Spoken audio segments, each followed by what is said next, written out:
Hello friends, and welcome to another Modern League. We're returning to a Boros Prowess list, similar to the one that we were running last week. Made a couple of small adjustments. I've wanted to try the Lightscribe in this deck, so I swapped it with the Goblin Guide, which I wanted to try last time to have a 4 1-drop creatures.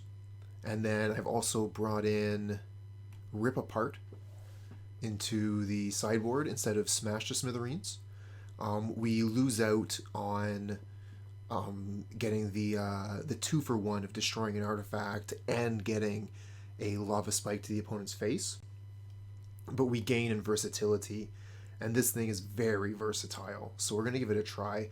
We are going to have to remember that it is sorcery speed, so that is not ideal, but it is what it is. I think that's actually one of the only sorceries in the deck besides the Crash Through, which is the final change that we made to the deck. We took out the Light Up the Stage, and we have Crash Through now. I think it'll work actually a little bit better, being first off so much easier to cast, but also the effect is quite good for this deck. Being able to give the Lumimancer trample seems quite good. I guess we'll keep this. One land and on the play. Let's go.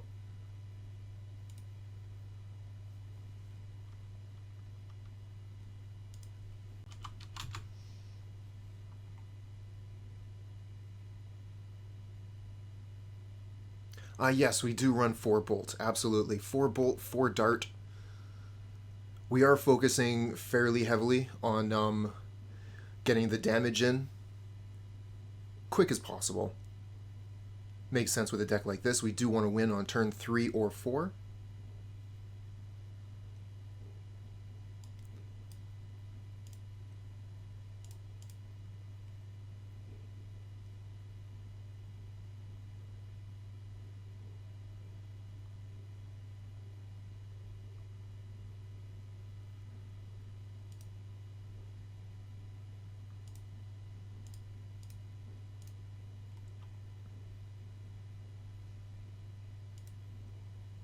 Well, I mean, thanks a lot for stopping by. I appreciate it.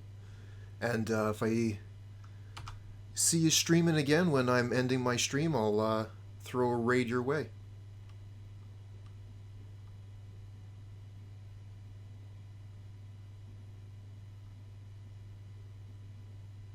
Okay, so this looks like Dredge. Next stream is Friday. Couldn't play the challenges on the weekend, I see.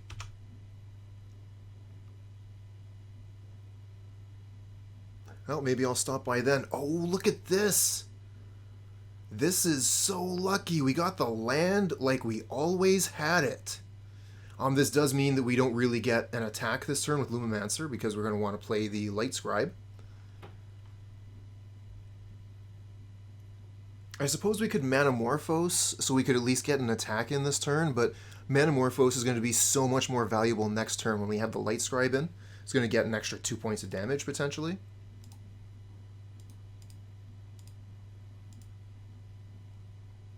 That's the plan. We're going to try to do an incredible amount of damage next turn so that we can do the last couple points of damage just through maybe like Boros Charm or something. We're looking right now at Manamorphose Crash Through Lava Dart, which is significant. Yeah. When I first designed this deck, I was playing with the classic burn Goblin Guide instead of the Lightscribe, but I wanted to give the Lightscribe at least a league so that I would be able to see how it performs and make my decision after I've seen that.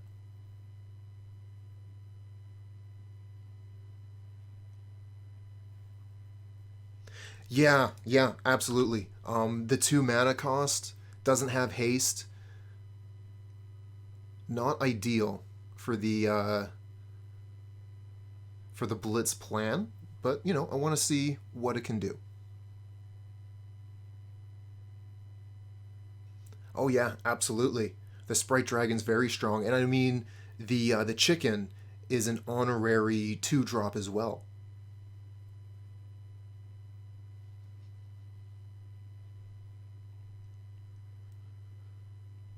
Okay, so they do get an Acromoeba there.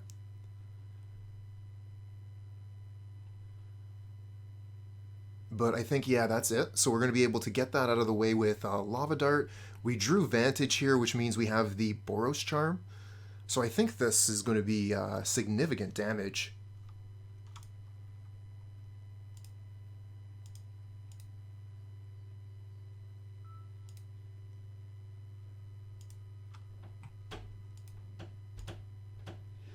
Chat spots lethal.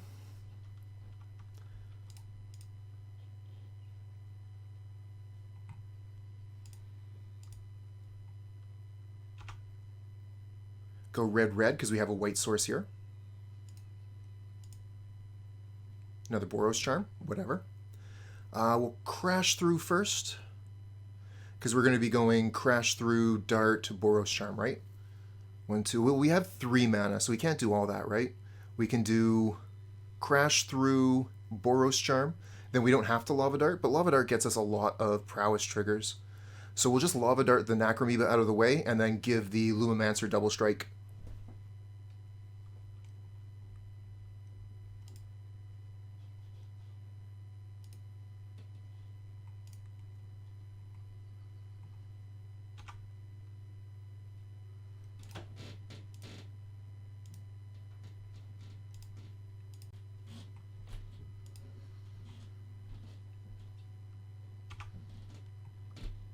I mean, we have another dart, but we don't need it. This is already lethal. The Clever Girl is lethal on its own.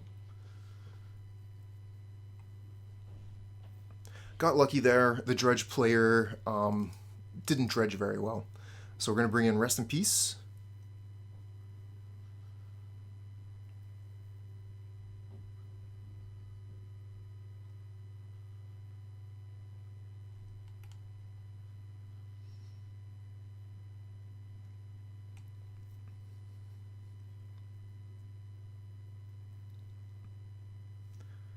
You like the Palm for the Conflagrate.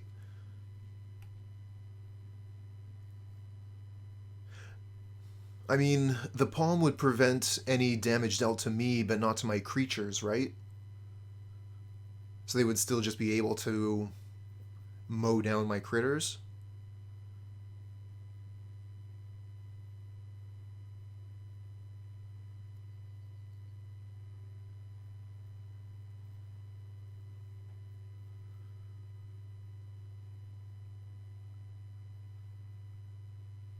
Alright, so definitely don't want Defense Grid.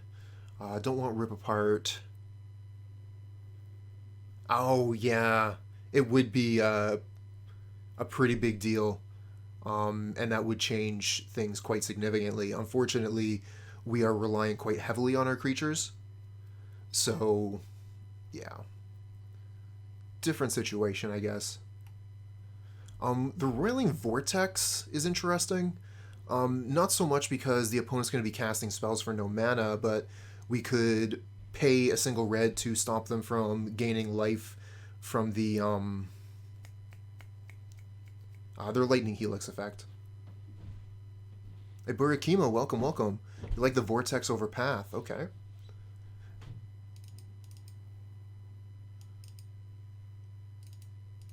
We still have to take out 2 cards if we're bringing in the Vortex. We do also have Searing Blaze as a way to clear the way, but we don't have too much time left on the clock here.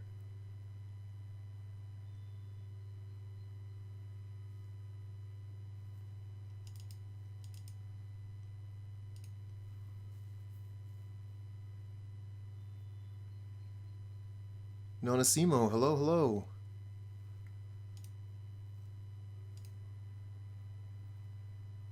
Another 1-land hand, but we have the Rest in Peace. We have Crash Through to draw an extra card. So I'm going to keep this, and hopefully we'll slam Rest in Peace turn 2.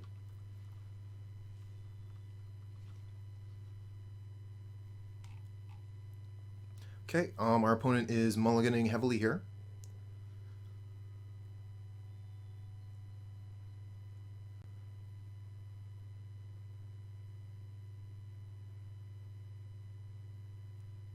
Yep. Opponent is on the play, and if they get a really good hand, this Rest in Peace could be a little bit slow. Okay, so we get the Swiftspear. I should probably just play the Swiftspear instead of the Crash Through. I really want to draw that land, but let's get some aggro going, and then we'll just draw the land naturally. You like the Crash Through? Just to make sure that we draw the land, huh?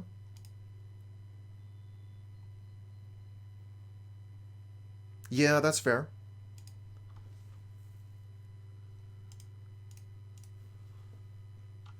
I do hate playing Crash Through. Okay, well, good thing we did. I do hate playing Crash Through when I don't have any creatures to give trample.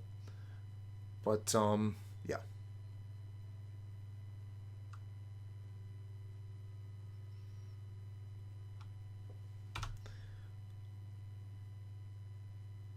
Alright, let's see what they got for their big turn 2.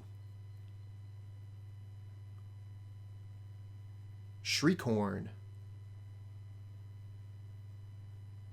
And that's it. So we miss.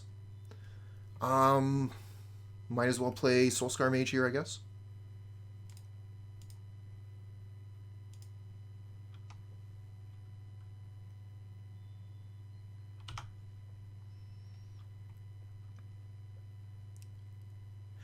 Oh, I had actually meant to add another land to this deck.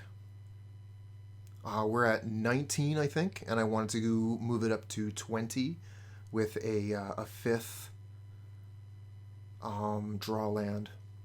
But I think I forgot to do that.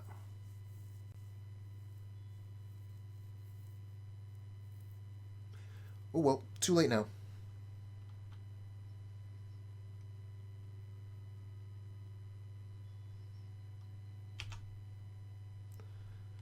Okay, so we need the land right now.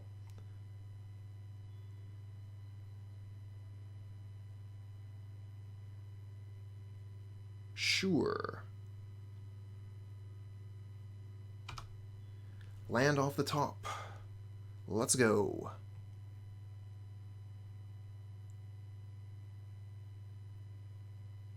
No such luck.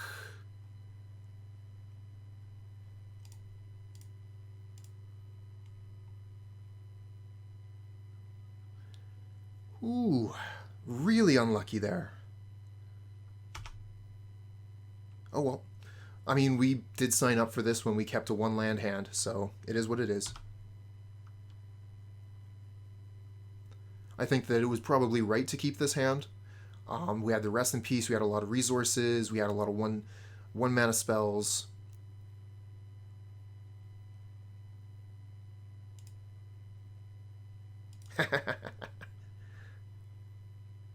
Thanks for the luck. I know what we need. We need a Monkey Paw.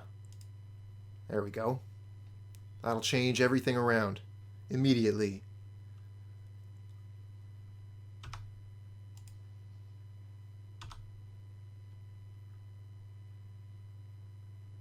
Gold.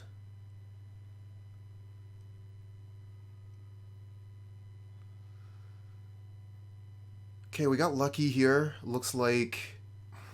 I was just saying, like, we got lucky. The opponent still missed. They weren't able to do anything super impressive with their turn, despite having a huge amount of dredge stuff going on here.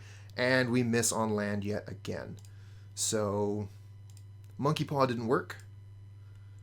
But, in the way of the Monkey Paw, this means that we'll probably only draw lands next game.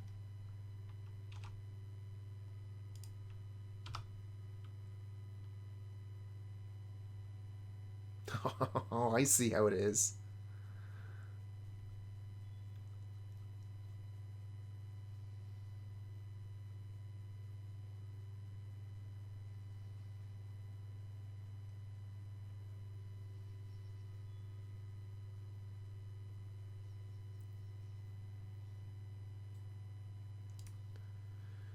Okay.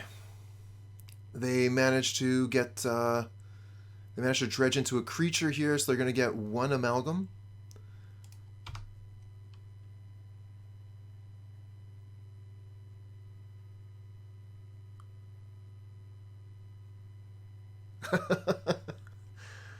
Oh, you mean like the Legacy deck?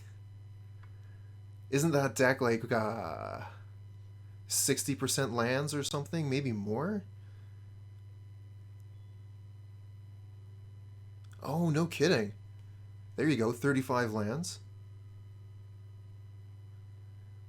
But that means that there's still 25 other cards that you can draw.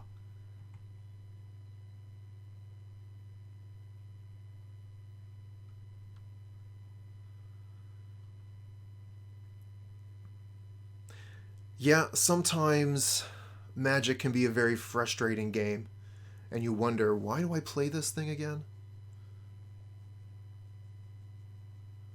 Alright. I think this is, okay, no, they're getting 3 Amalgams. Yeah, we're done. This is Scoop City. I do want to see what I'm going to draw here. We're 6th, so it won't take us too much time to wait to see what we pick up. I'm just curious. We'll probably get the land now that it's too late.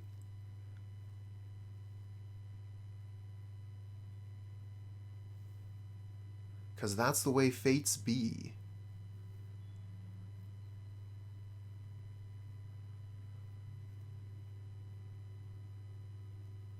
Thanks, buddy.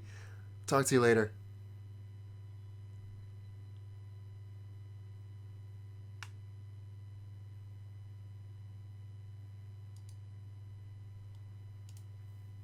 Nope, no land. Okay. Well, let's scoop them up. And move on to the next one. So, game 3.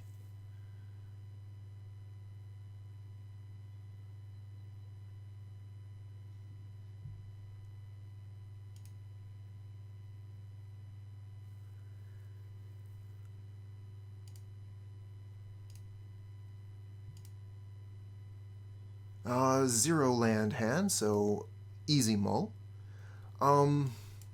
It doesn't have Lumimancer and it doesn't have Rest in Peace, but I mean, it is a hand. We do our thing.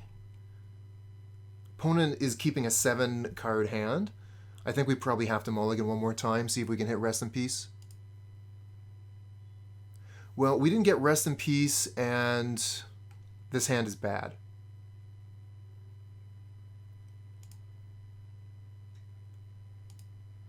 Got to put 3 cards back. Ouch.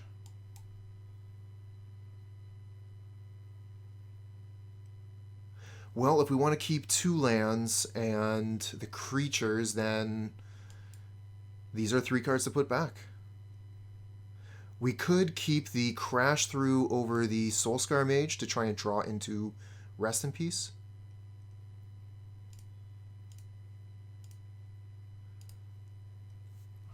But I think that this heavy mulligan and the opponent keeping 7 here, which indicates that they have a pretty good hand, I think we're in quite a bit of trouble.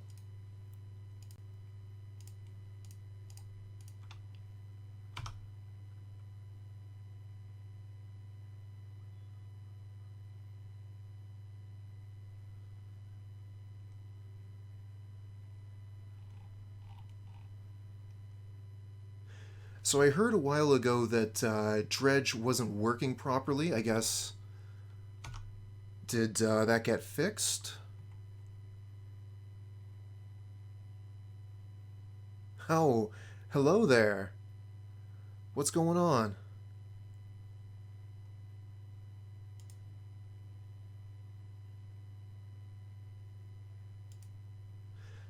Let's see here. I guess we'll just Manamorphose to start.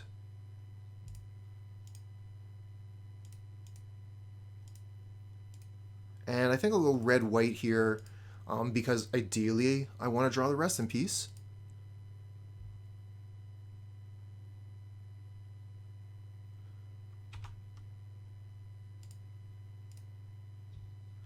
Huh. Well, I guess I'll play the Lightscribe with that mana.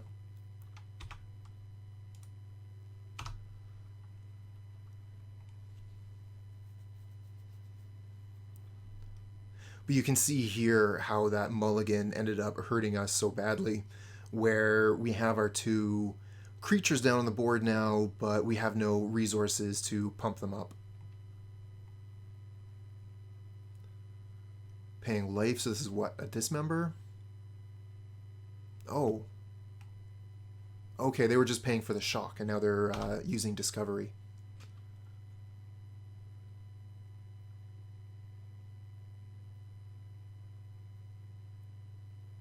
So they got a creeping chill, another creeping chill. That is a pain. There's a conflagrate in the graveyard now. 3 creeping chills. Oh, terribly. Mulligan to 4, and opponent just cast 3 creeping chills in a single turn. How's that?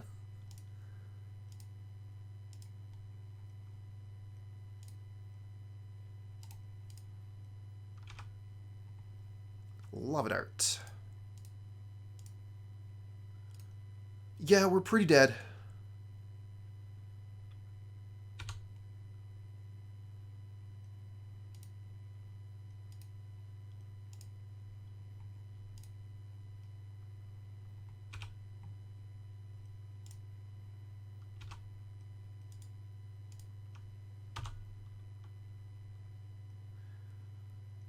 Too bad they gained so much life. They gained 9 life. They would be at 4 right now, if not for those 3 creeping chills. Imagine that.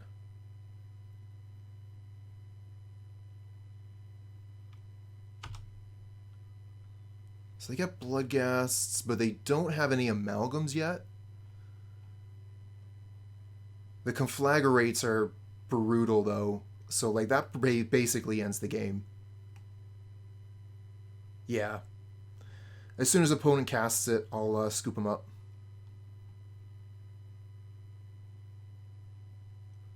That would have been the reason to keep the Lava Dart in the graveyard. Opponent would have had to expend far more resources to kill all the creatures, because that would have been 3 on the Lightscribe and then 4 toughness on the Soul-Scar Mage. They would have still had enough cards in hand, though. Oh yeah, look at that. So dead. That's right. I wasn't even thinking about my life total, but similar to how our opponent gained 9 life, we lost 9 life. I do like the idea of running Revelers, and I do like this hand. It's a little bit land heavy, but let's keep it.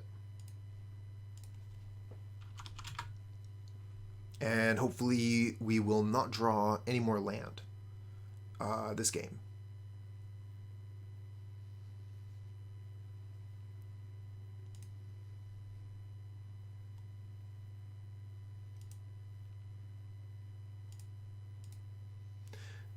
I mean, that would definitely seem better in a vacuum.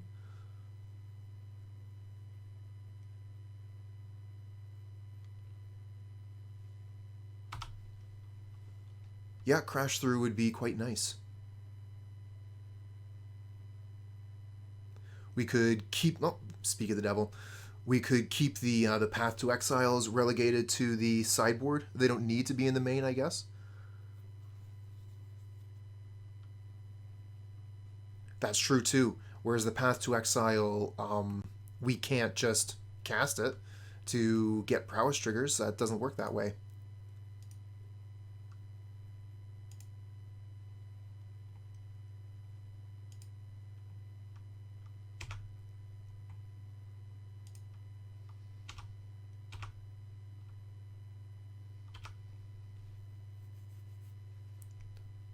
Sending a message. This creature's here to turn sideways.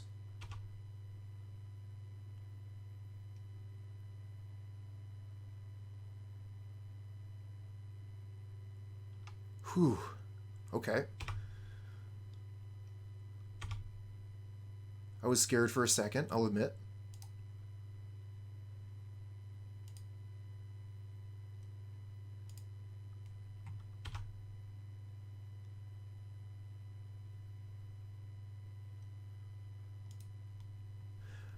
So I think we start with the Crash Through and see what we draw.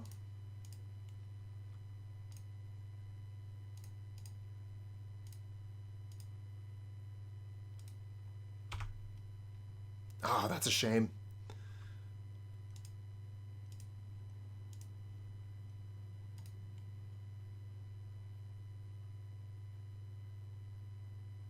Oh, hey, thanks. I'll take you up on that.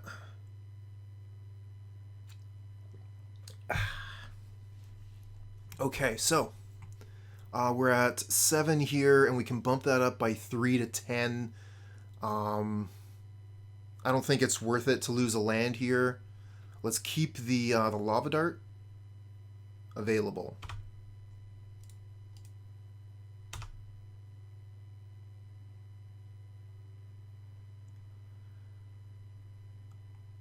So you think we should use the Lava Dart immediately? I mean, we can't exactly save a creature from a lightning bolt, but maybe we can save a creature from a stomp. Or we can save a Lumimancer from a Wrenn. Oh, we can't do anything because they have the Klothys. Okay, of course, they were going to do this. I'm an idiot. Yeah. Yeah. So yeah, it was absolutely worth using the Foundry instead of a Vantage for mana, sacking it for the... So I basically missed out on a bunch of damage. Oh, brutal. And now they're bringing down the Pyro.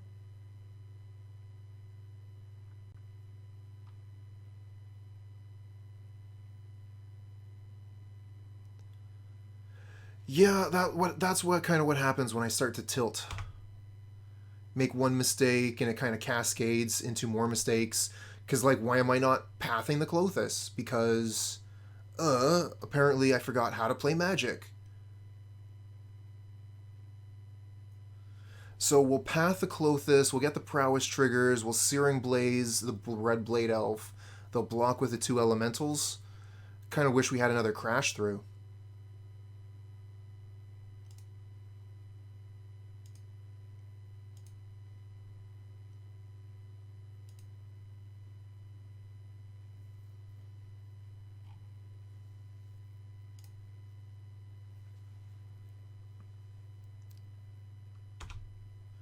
Yeah, I figured I'd test the Boros deck again. I wanted to make a couple changes to the deck list. See how that performs.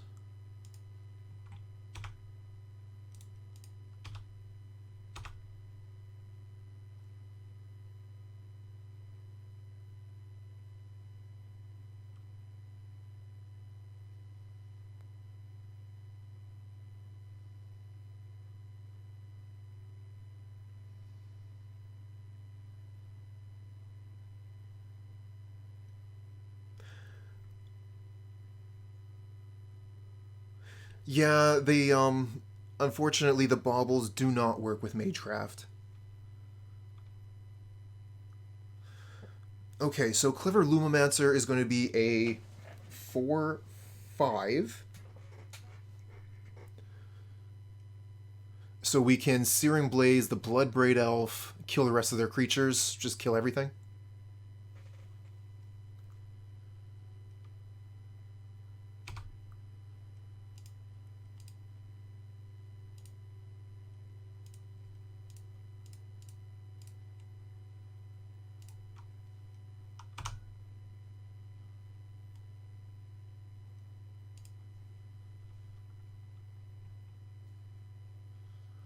Kill your board. It's got the Lurrus over here so I don't forget it.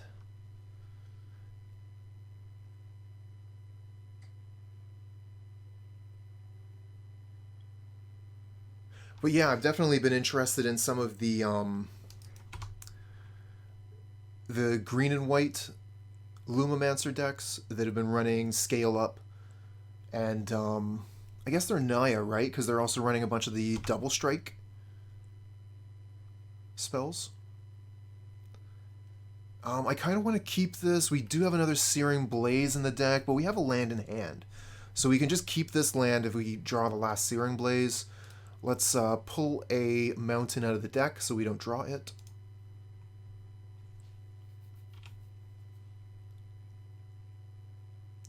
Okay, Lightscribe.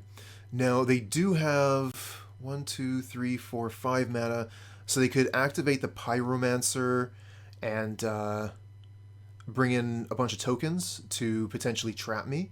And I also don't have any spells to play, so attacking doesn't look too good here. I think I'll just put Lurrus to hand, put Lightscribe onto the battlefield, and that'll have to be it.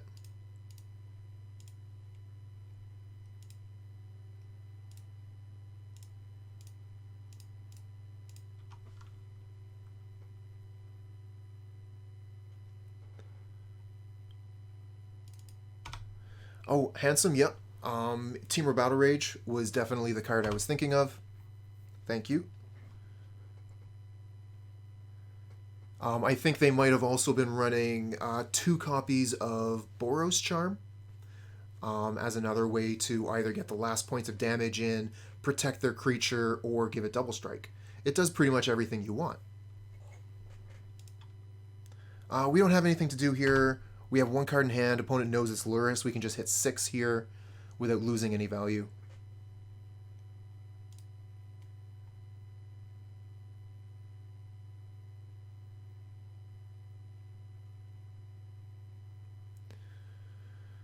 Here's Chandra. What are you going to do, Chandra? You're going to kill the Lightscribe? No. You're going to deal me 2 damage.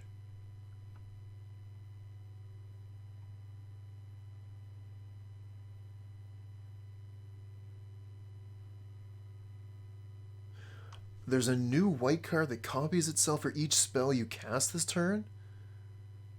Huh. And is that all it does? Is it just like it copies itself a bunch of times so you get a bunch of storm counts for your Magecraft cards? Or does it have another effect? We're going to draw a card here with a Sunbaked Canyon. Manamorphose. That's a good one.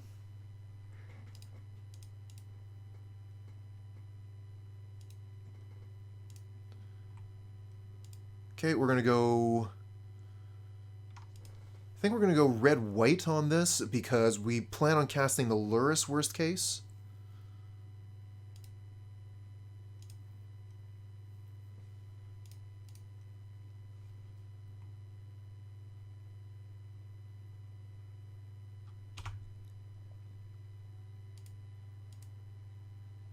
Lightning Bolt. Okay. So they have 3 creatures to block our 3 creatures, which is unfortunate. We could Lightning Bolt one of them, and we're going to get more damage through than we would if we didn't.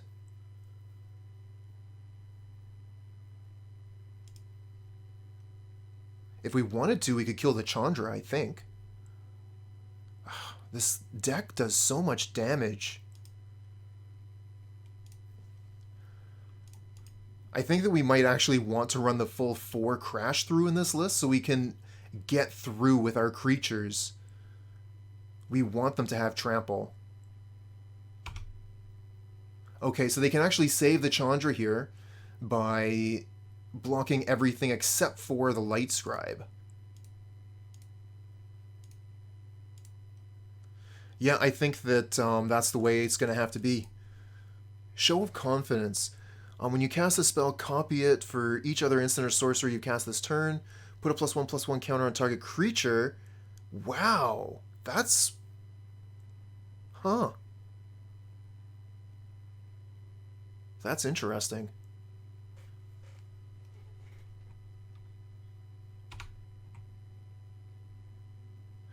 So since we can't kill Chandra, do we go after...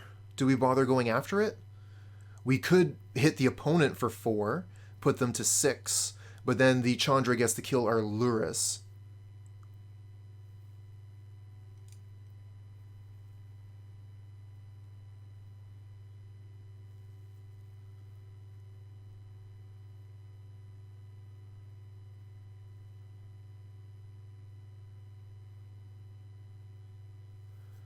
Yeah, I didn't bolt the Chandra so that I could potentially actually get damage at it. Killing a creature means that we get more damage wherever we're going to put it.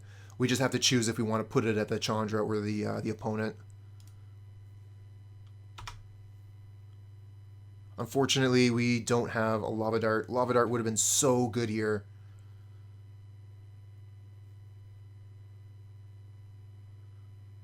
The face is the place.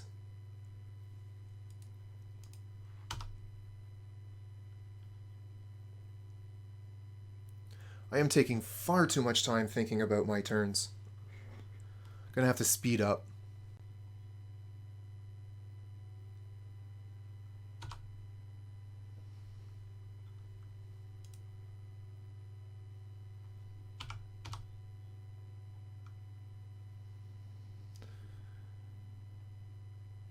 Well, so they choose to uptick Chandra, and they find Karn. Yes, indeed. From the crypt. Hello, hello. Funny that you'd show up when Karn does. Ensnaring Bridge makes sense. Cast the bridge. I can only attack with all of my creatures, except for the Lurrus. Lurrus can't attack. So this is death?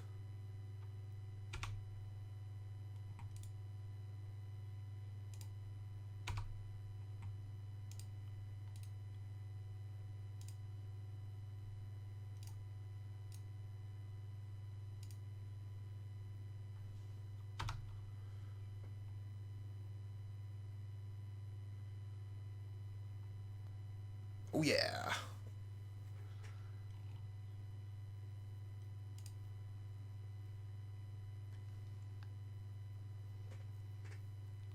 So I guess we can bring in a Rip Apart if we want to get rid of potentially like Blood Moon. It hits their land auras, kills their creatures.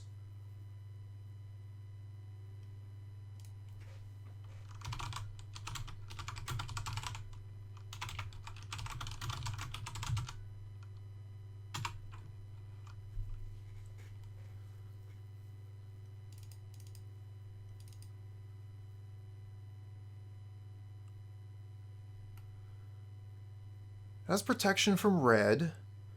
Gain life from red spells. They wouldn't really be able to kill it. We would attack through all their stuff. Am I crazy for wanting to play the Firewalker in this matchup?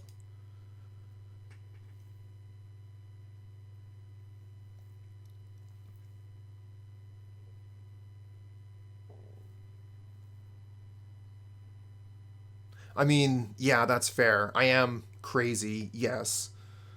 Am I wrong is the thing I should have said.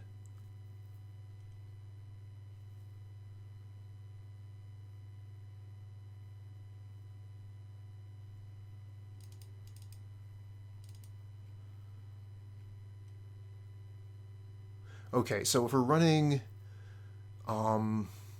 Vortex, I definitely don't want to be bringing this stuff in. I'm over sideboarding at this point. Obstinate Baloths as well. Jeez.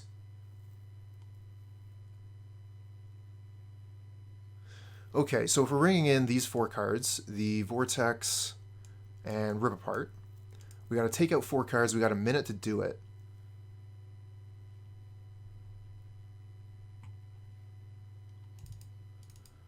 Take out a pair of Lightscribes and...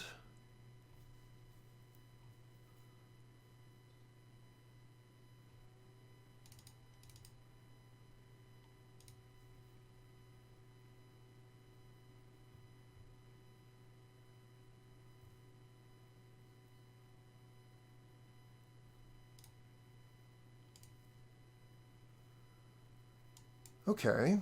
A little bit land heavy, but we can do something with this hand. We'll keep it.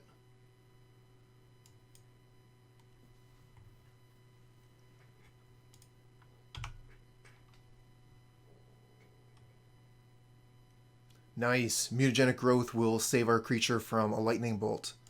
That is pretty good, because this is our only creature.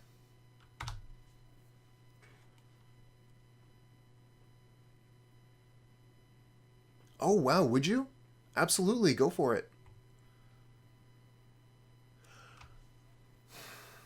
Okay, so after what I just said, I went ahead and, like an idiot, I hit 6 instead of 2. So I didn't even get the chance to use my Mutagenic Growth to save my creature from the Lightning Bolt. So I'm going to go ahead and award myself the Punt Prize. Congratulations, Dumbo.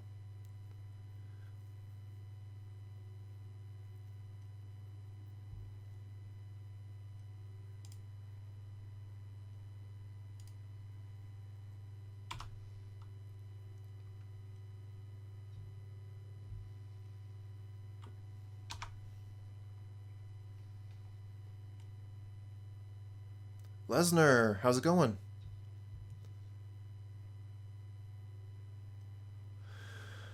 Blood Moon. Okay, so no more white mana unless I Manamorphose.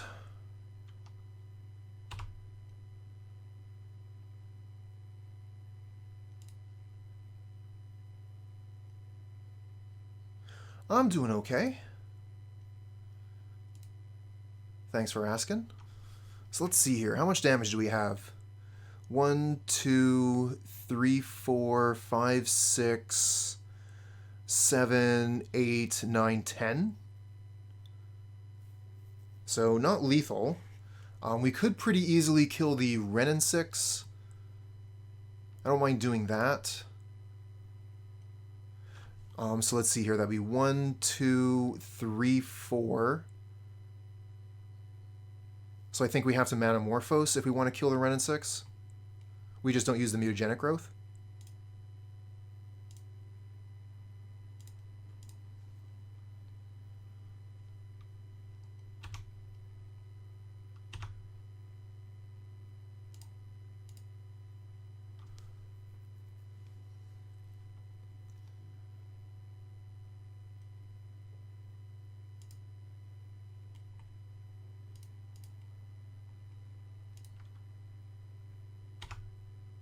And we draw another land.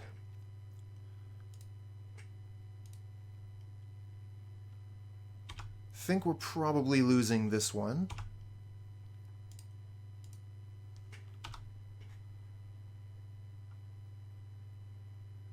Go for it.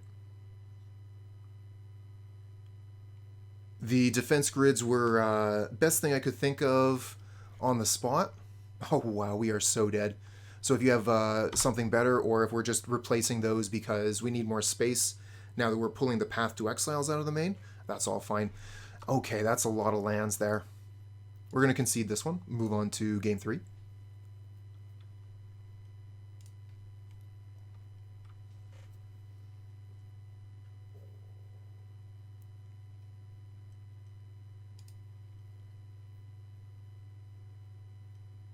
How you thought it was Pauper for a moment?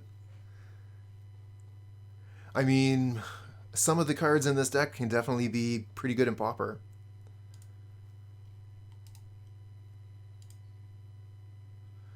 We have a 1-land hand here.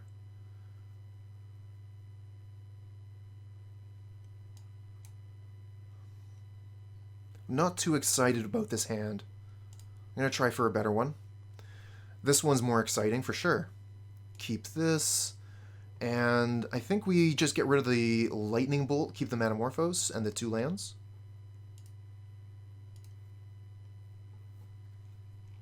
Okay, our opponent is mulliganing as well.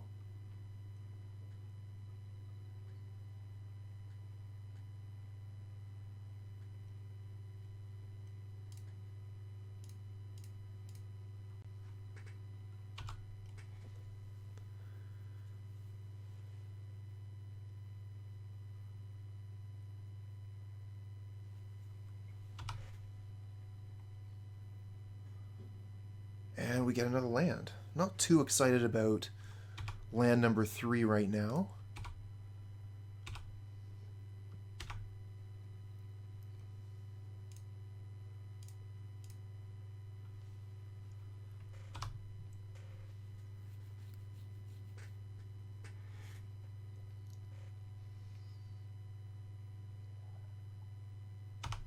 Scary. Just hanging out there with 2 untapped lands. Oh, the Mutagenic Growth. What a draw.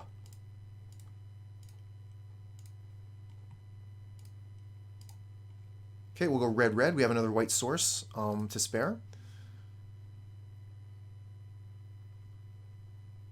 So when I have an untapped land here that produces white mana, generally I'm going to be making red with Manamorphose unless I specifically have a white spell I'm looking to cast. Stomp. Huh. 2 damage on my Soul-Scar Mage that's already grown? Sure.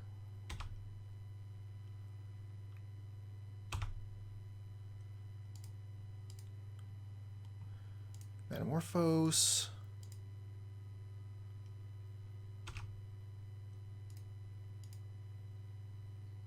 Okay, so GG. We go red-white.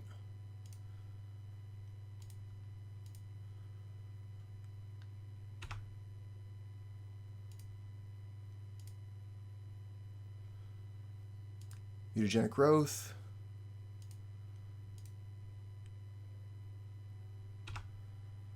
Give it double strike. Turn 3 win. Oh, and we have the lightning bolt too?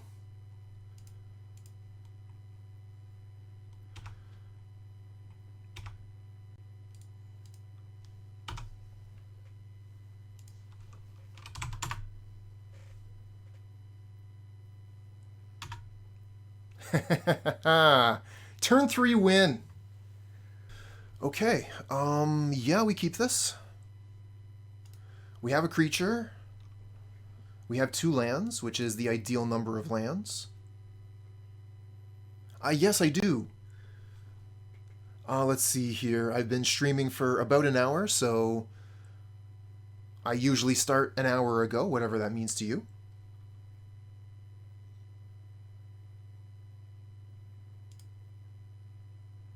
Gutshot would be nice. The thing is, where are we going to put it? Thanks for the follow, Connor.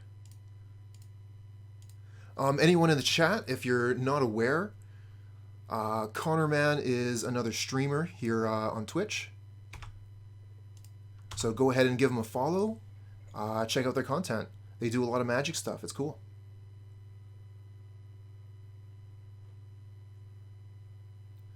So we're going to remember to hit the 2 button and not the 6 button this time to make sure that we don't get our creature destroyed by a lightning bolt. I gotta get that that streamer command up or whatever.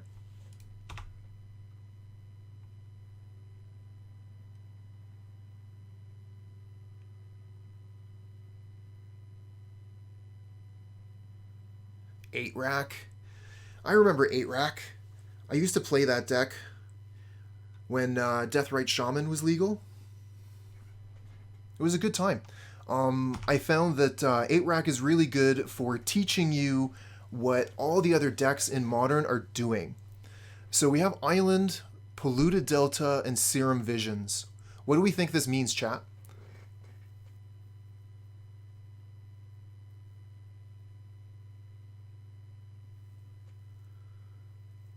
Probably means, I mean, like, I don't even know if it's Storm. Think it means we put them to 6 this turn? I think you're right.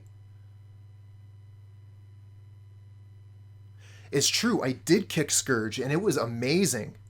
Storm runs fetches now? Okay, could be. I guess, yeah, we're just going to mutagenic, lightning bolt them, go off.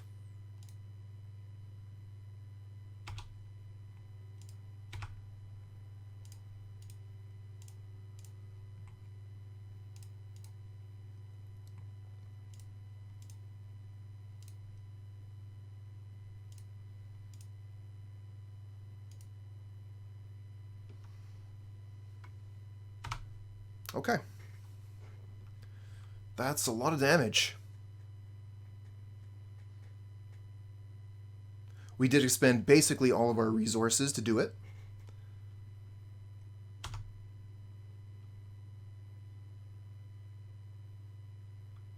Soul-Scar Mage, okay.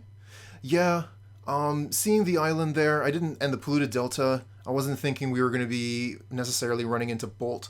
And especially now seeing the swamp, we're more likely to be running into, what's name? Drown in the Log, Fatal Push. Yeah, Demir. It's even like a basic swamp straight out of hand, so they didn't need to fetch for it. Put themselves to 6. That would have been nice. We have the choice between playing Soul-Scar Mage or putting Lurrus into hand.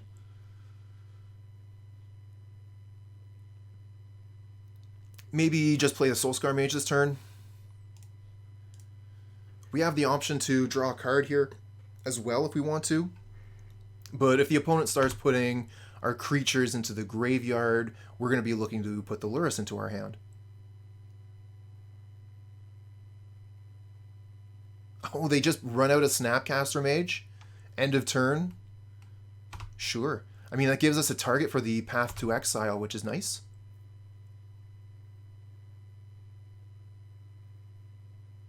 But we're going to want to wait till our turn to path their Snapcaster Mage, because we want our Prowess triggers.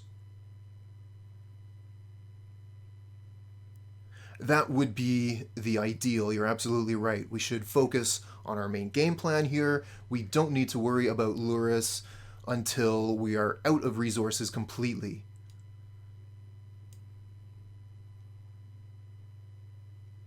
You're thinking about cracking the land too, eh? Get those extra draws? I don't hate that.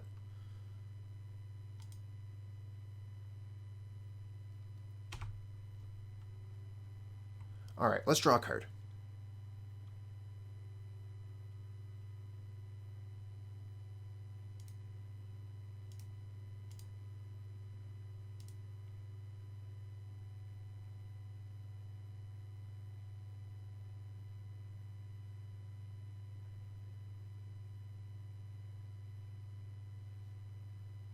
I was wondering if they would do that. Okay, so we're off path.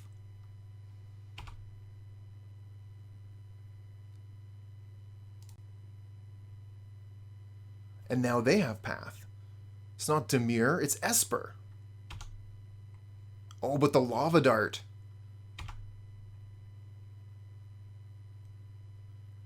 And we got, okay, we got the white mana. The white mana is really nice here. We can path the Snapcaster Mage and Lava Dart face.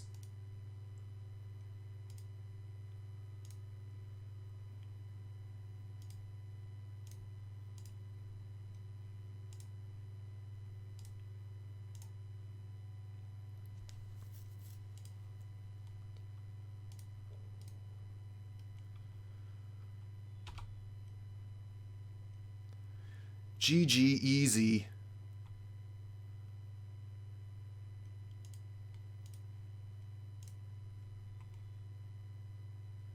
How many cards you got in hand there, opponent? 5, huh?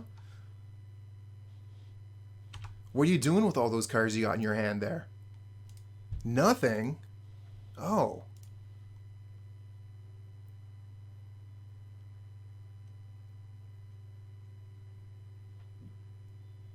Turn 4.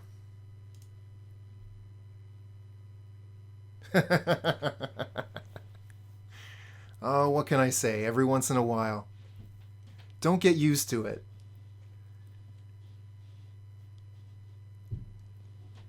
Well, I don't think our deck is particularly well set up for this matchup, but we do have Defense Grid, so we can bring that in.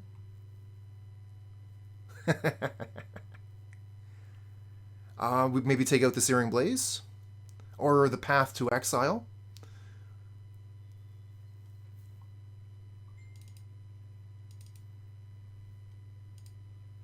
And then, what about Roiling Vortex? Is Vortex better than the Searing Blaze? Probably. They are going to have some access to some potentially life-gaining spells.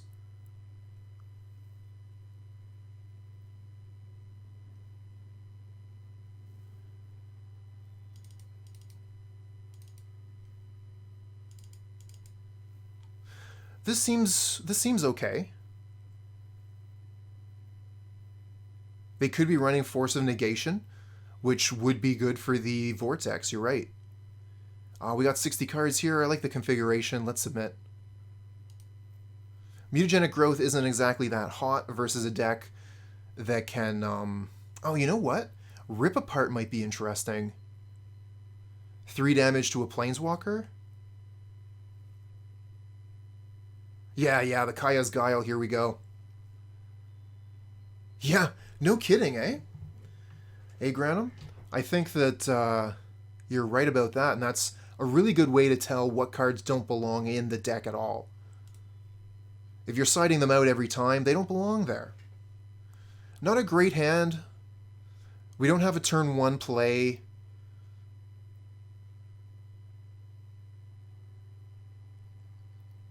Yeah.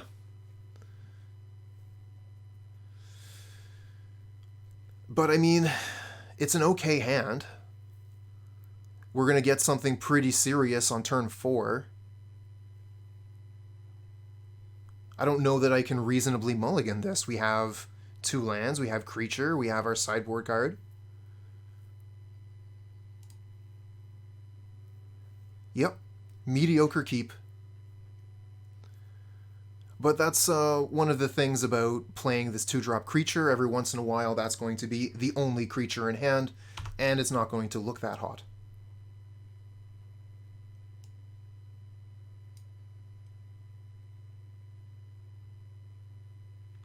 What if the Leonin was a Kiln Fiend here? The Kiln Fiend would look quite a bit better, just like on its own. So we probably should just be playing Kiln Fiend instead of Lightscribe. Alright, we're going to play Vantage and pass.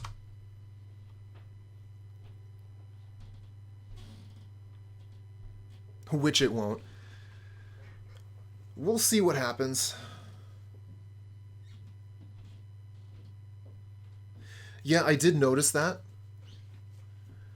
I definitely agree with that sentiment as well. We do need to play with the Lightscribe to really establish if the card has a place in the deck. We can make assumptions, but that's not going to fly.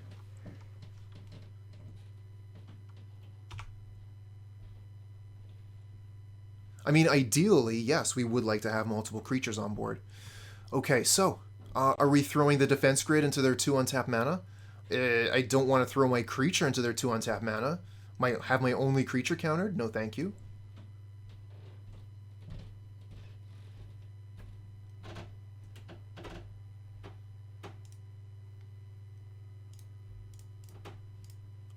Alright, we'll lead with defense grid, and they'll counter it.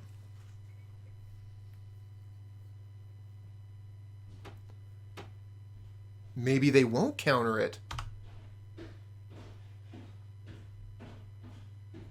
It's not a leak. They don't have a snare either. No counter spells. Defense grid is down. And that's where it's going to stay.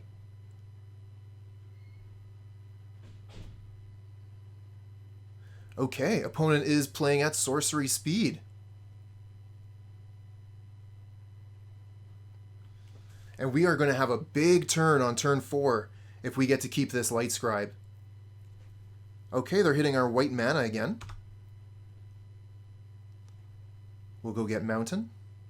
We fortunately do have another white source in hand, and Manamorphose gets us white mana if we want it. I'm going to keep the Lightning Bolt in hand here so we can get Prowess triggers out of it.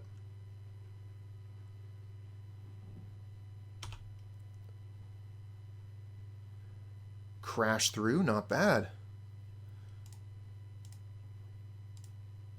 Okay, we'll put down the Lightscribe, and fingers crossed, it'll survive. I wish you had haste, little friend. Alright, let's pass.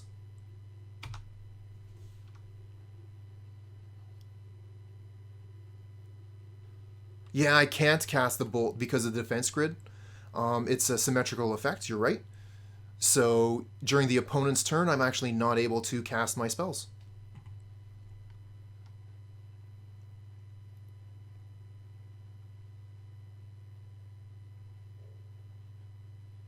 Another Field of Ruin. Activating the Field of Ruin, getting rid of our white source again. We have one final mountain in the deck. No more basics. Damn. Damn, damn, damn. Exodus, thanks for the follow, friend. Okay, our creature's dead. And we can't cast Lurrus with no white mana. We do have Manamorphose. We can get white mana with that. But if I want to play the Lumimancer out this turn, I have to Manamorphose it out.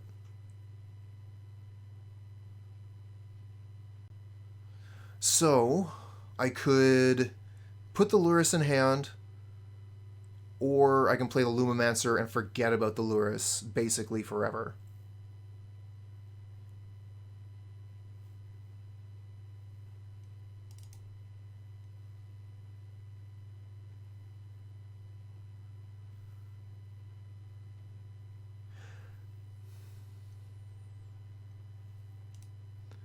Yeah, it takes too long.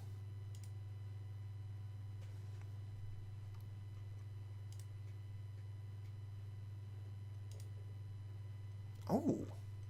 Well, hello, beautiful. Yes, I would like to play a Swiftspear.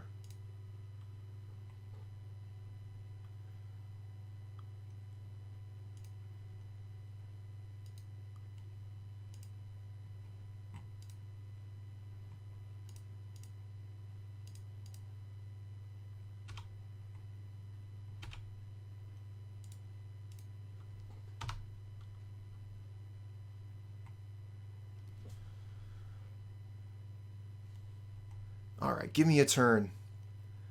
Let me do my thing. Let me show you what I got. And opponent's like, no way. I've seen what you can do. I've seen what you got. Far too scary. Another Swiftspear. I don't mind if I do.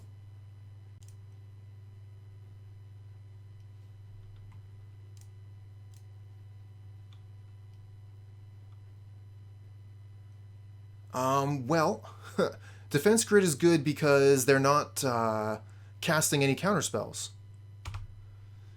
It doesn't seem very good because they're just killing my stuff anyways, but it means that they have to do it during their turn instead of when I'm invested in my creature. So when I cast this Mutagenic Growth here, I don't have to worry about them casting Fatal Push and ruining all my work.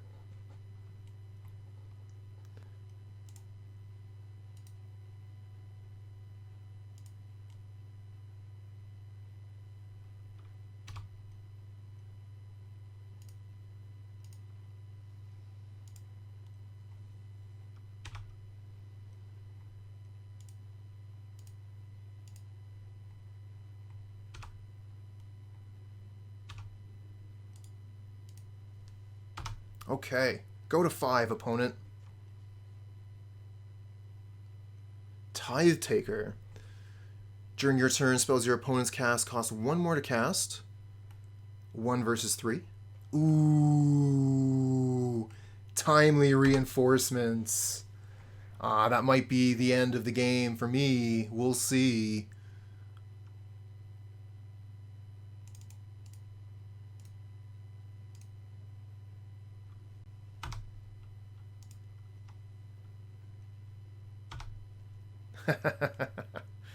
Timely draw.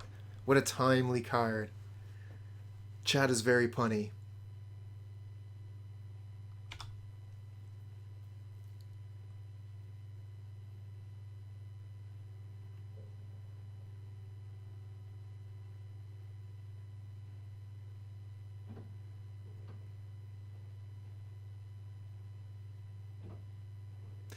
Yeah, you're right. Then we could have potentially lightning bolted, killed some soldiers. We would have been able to attack before we put Lurrus in hand, whereas because we put the Lurrus in hand in our first main, we had to keep the Swiftspear back.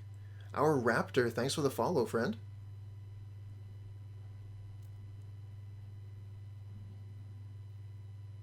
Okay, so opponent passes back to me, which means they do have access to a single spell on our turn.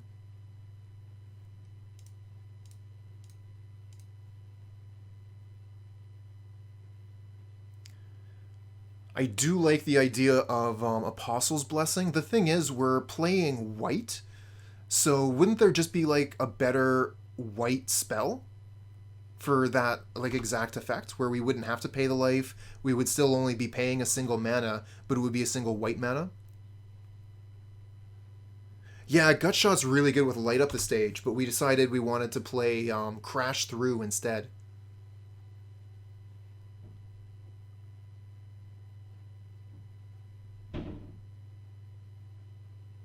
Yeah, yeah, that's true, and that's why most people play the Blessing, because it is one uncolored mana. So we could play it with this mountain instead of having to have the white source up.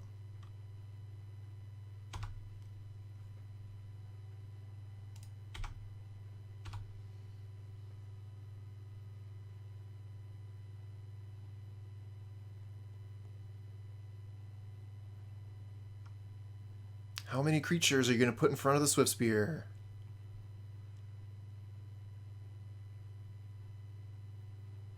Just one. Okay, we'll pass.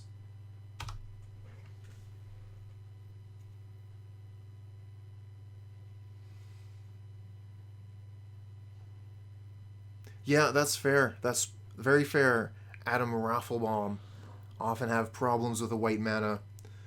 We are very red focused, so probably is just better to play the Apostle's Blessing so we can use a red.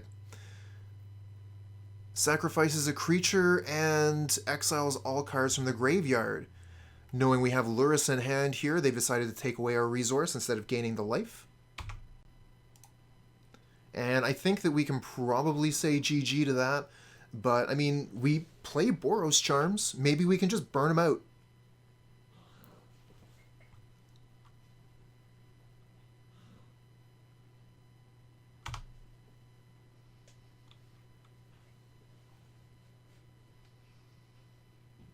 Speak of the devil.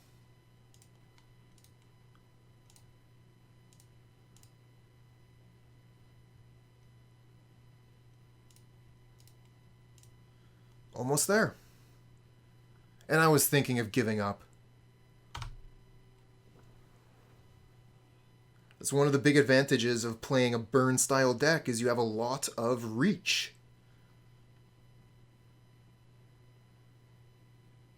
Ooh, this is really good though. Snapcaster Mage for Kaya's Guile. Able to gain 4 life with a Snapcaster Mage here. Oh, the Timely. Okay. So yeah, that's even more life, of course. They don't get the creatures this way, but might as well go for the life points, huh?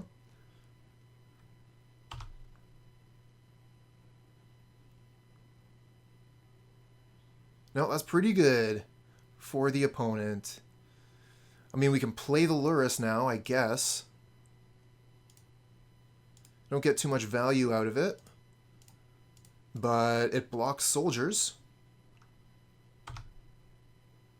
Morning, Chuck.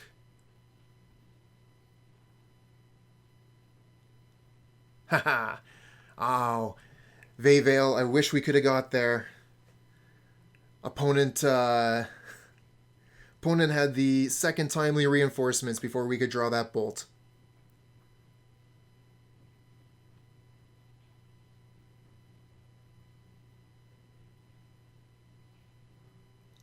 Another Snapcaster Mage. And this time they're going to go for that Kaya's Guile. Unless... No, they're going to go for Kaya's Guile, make me sacrifice a creature, and gain 4 life. And that's GG.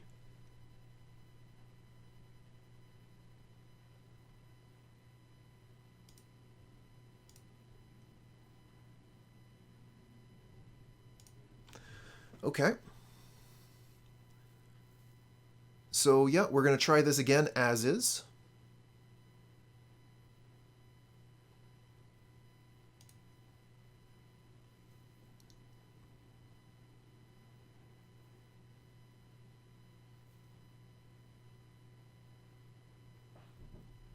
It's true, there are some few creatures for the Blaze. Some tokens, some Snapcasters. But we can't really rely on the Blaze. Don't really like this hand keep.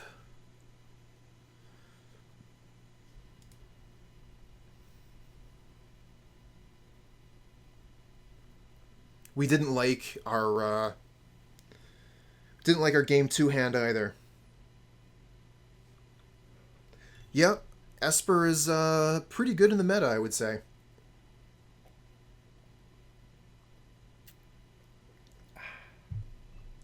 Thanks, Robin Hood. I was thirsty there.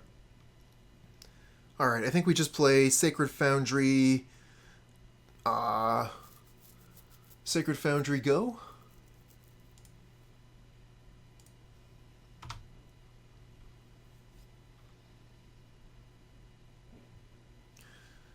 Two, 5, 6, 7, 8. This is going to be a lot of damage on turn 3 if they let me go off.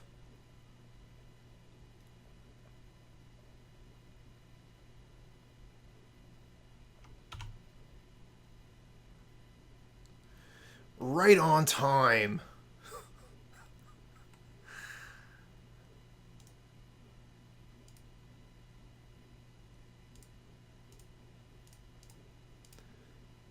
We could describe a lot of Magic decks like that. Being a zero-sum game, a lot of decks are very fun to pilot when you're winning, and not so much when you're losing.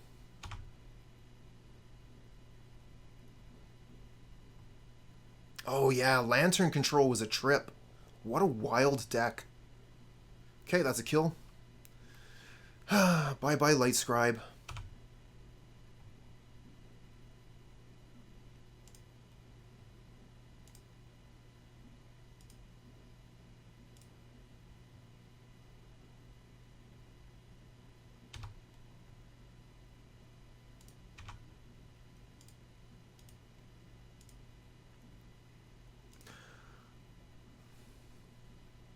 I kind of want to take that back. Too late. It's already done. Tap the mana.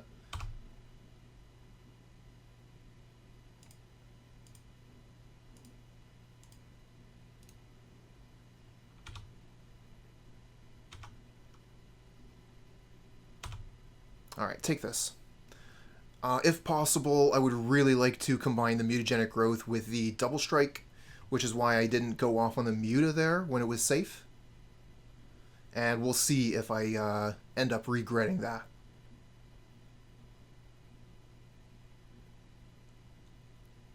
I mean, you got a fairly similar feeling with Lantern Control and with 8-Rack. The problem was, at least with 8-Rack, you could draw good cards off the top of your deck and play them. With Lantern Control, they just said, no, you don't get good cards ever.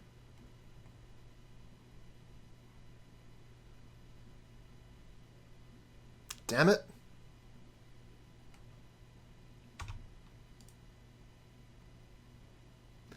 Okay, that's 2 creatures down. Lumimancer off the top. We'll play that.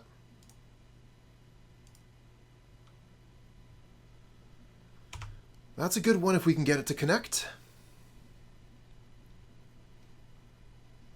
We can give it indestructible as well, which is nice. So we can actually keep this one around for a turn, perhaps. Stream Team, how's it going? Oh, they got the timely. Damn. Nothing we can really do about that.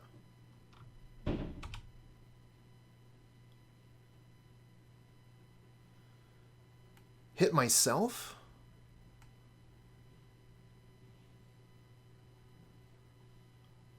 Let's see here. I would have put myself to 13.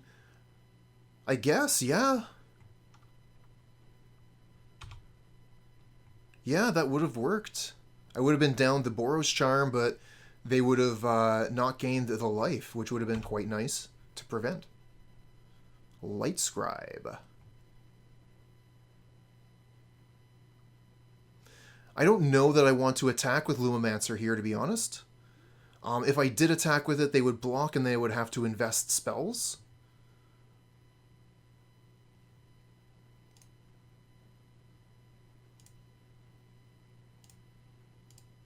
Ah, hey there, Grey Fox. What's good?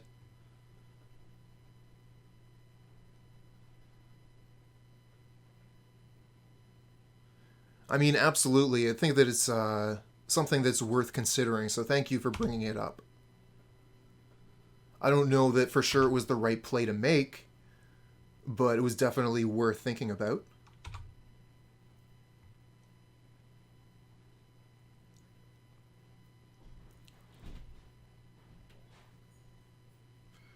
They have the path for the Lightscribe, nothing we can do.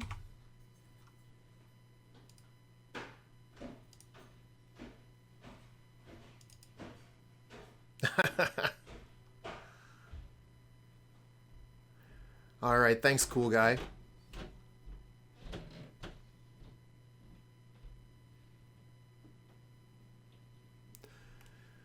Opponent really has our number. Timely, Kaya's Guile. Brutal matchup.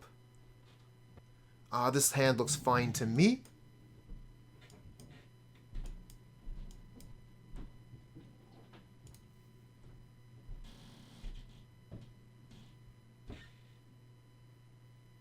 Ooh, you got to Spell Queller and Entwine Kaya's Guile. That is sweet.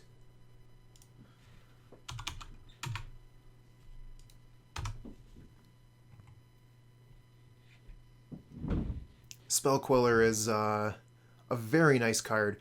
What deck were you playing the Spell Queller in? Oh. Oh my. Well, don't mind if I do. Let's play Lumimancer. Monastery Swiftspear can't get through for damage this turn anyway. So let's turn 1 play the Clever Girl.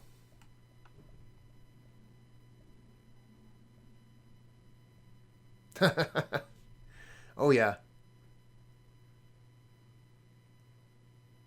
It slots so perfectly into that deck. Looks like they're just passing the turn here, so they probably have, what's name? Something to, ooh, crash through. Anyway, I want to Searing Blaze here. So I'm just going to Searing Blaze and hit them for some damage.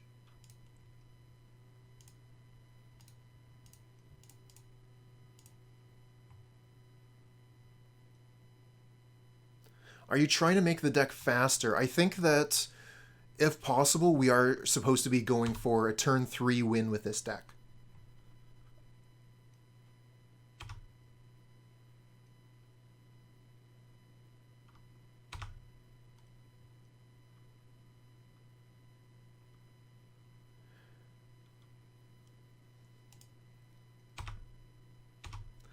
Well, I must say that I definitely don't have very much experience when it comes to... Actually, did we make a mistake here? I was going to say, I don't have a lot of experiments when it comes to blue and white. I play spirits, and that's about it. So what if instead of what we did do, we went Manamorphose. Oh, come on. What a pain. So if we went Manamorphose... Mutagenic, Searing Blaze, would that have been lethal? Did we miss lethal? Alright, hopefully we get a land on the top.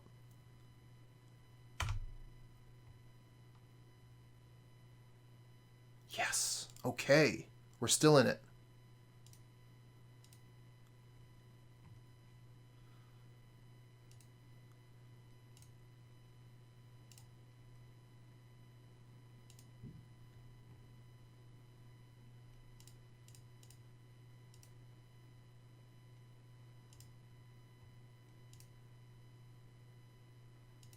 It wasn't lethal? Okay. I definitely should have Manamorphosed last turn. We would have gotten more damage out of it. We go red here. Lava Dart. Okay. Does that change anything? So, let's see here. If we crash through Lava Dart, this goes to 4. They're at 9. 5. They're at 8. 6, 7, 8, but they get to block 2. So I think we still just Searing Blaze here. I think Searing Blaze is more damage. Searing Blaze might even be lethal, because we're doing 3 to their face with it, and then we still have the Mutagenic Growth. So let's see here. I think we're one off still. But we're going to go for the Mutagenic Growth here. We have the Lava Dart for the last point of damage during our turn.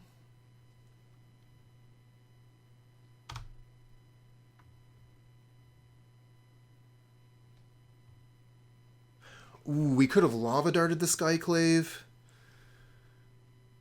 That would have given us one extra Prowess trigger, but then we would not have gotten the 3 damage face from the Searing Blaze.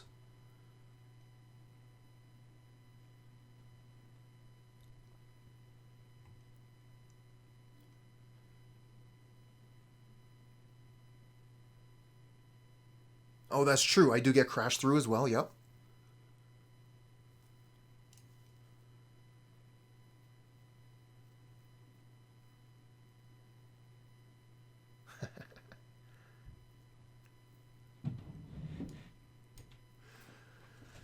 Well, we didn't see too much of what the opponent is doing. They could have been on a value list. They could have been Heliod for all I know. Naya, Stoneblade. Naya. I wasn't paying enough attention to their lands, apparently. So, if there's Stoneblade, we probably want Rip Apart.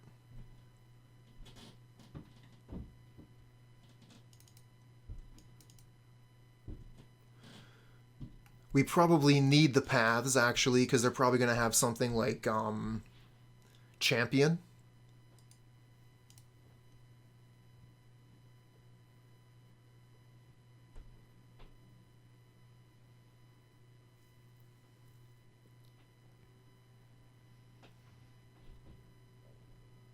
Yeah, absolutely. This is actually going to be the first time that I have Rip Apart in a deck that I'm playing, which is kind of cool.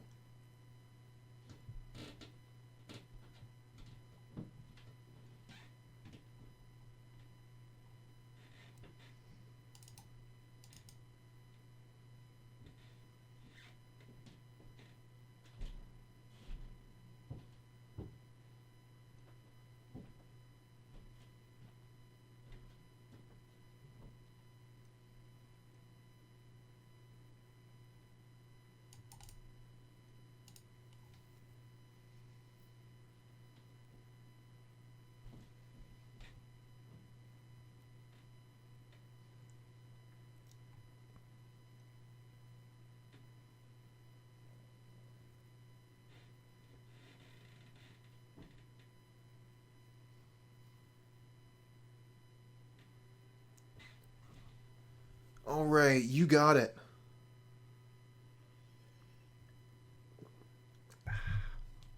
Thanks a lot for stopping in, and hope to see you again sometime soon. So let's see here. We got a creature for 1. I like that. And we've got turn 2 Mutagenic Growth Double Strike.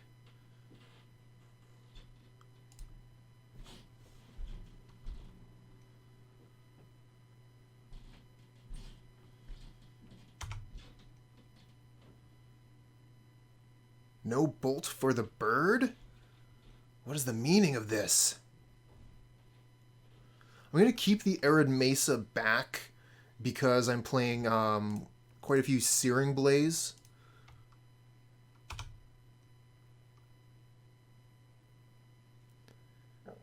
Excellent. Well, Popper tomorrow. Going to be playing some Stompy.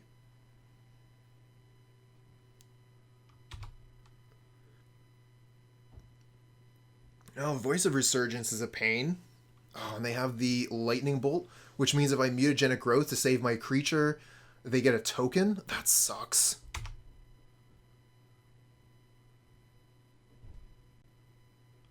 Ugh. This is brutal. I guess we're going burn.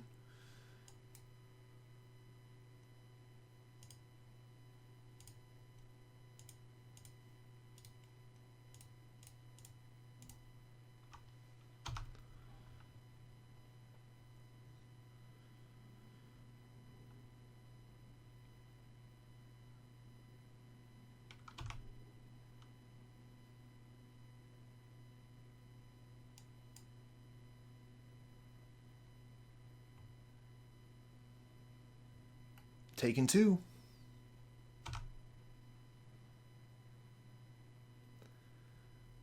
Voice of Resurgence doing its job.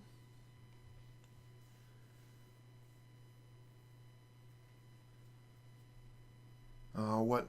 Okay, they're just putting the Yorion into hand here. I get a Swiftspear off the top, not the worst. We can go ahead and use that. Oh, I wanted to play the Sunbaked Canyon there. Misclick.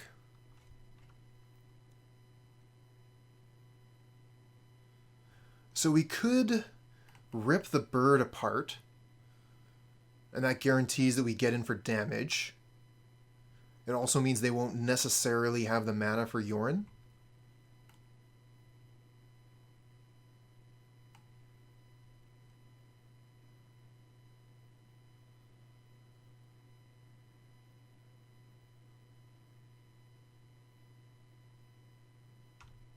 Going to attack first. If they block, that's fine. And they won't block, I'm pretty sure. So that's 1, and another 4 is 5, plus 3 is 8. Oh, they do block. Okay. So we'll kill both their birds in that case. And that'll take them off of a bit of mana. We'll just go for basic mountain here. I've got a lot of white sources. And we'll deal 3 damage to the Bird of Paradise.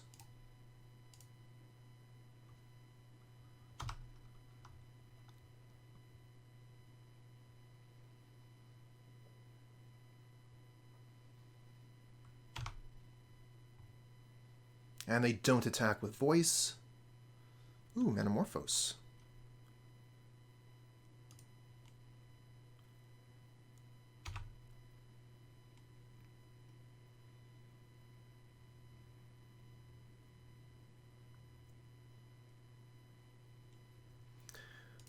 Well, thank you very much, Granum, for the notes on the deck. I really appreciate it. And I think you're absolutely right on the final thought here as well. Oh, Court of Calling X is 1. So yeah, I think that next time we play this deck, it will be quite different. Oh no. The Forge Tender.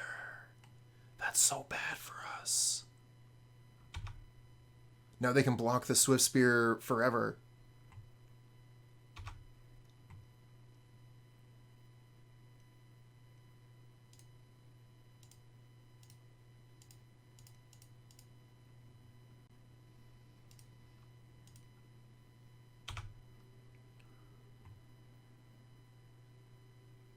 Yeah, I think that we'll probably give the revised list a shot on Wednesday. So we'll run the list that you put together with the Kiln Fiends instead of the Leonins.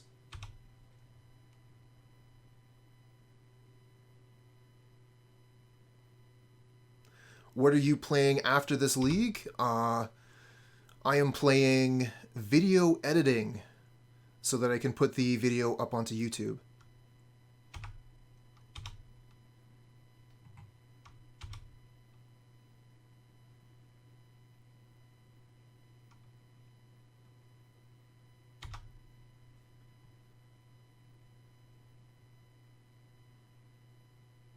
No, I think that you're right, Handsome. I'm happy that I played it to get that insight, but I think that it's probably better off in a standard deck where you're running like a bunch of tokens or something. Okay, excellent. Well, thanks a lot for all the help today, and I'll catch you another time, friend.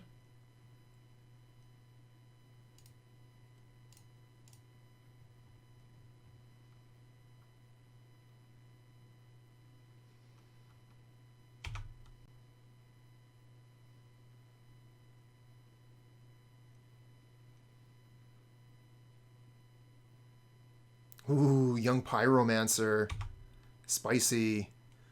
I do love the Young Pyromancer. Being able to go wide in that direction with the Leonin, that's so cool.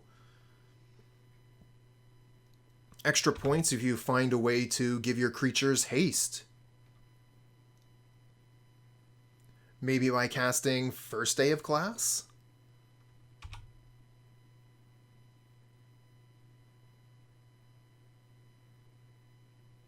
Ugh.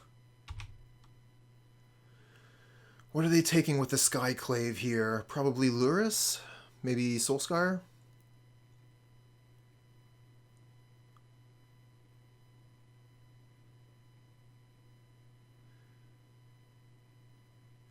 Good question, Donut. I don't know if it specifically gives creature cards instead of tokens. It definitely does give tokens, because I remember casting Introduction to whatever, summoning. When you summon the pests. I summoned the pests. And they came in as 2/2s with haste. I remember that.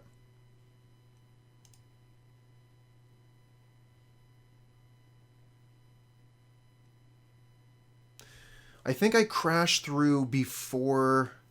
No, they're both draw cards, so I Manamorphose first.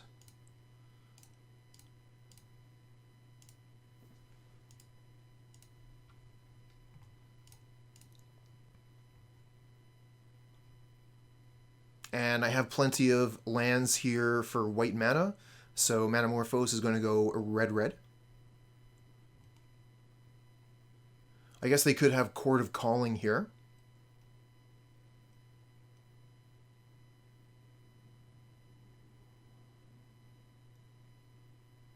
And that looks like what's we's guts here's.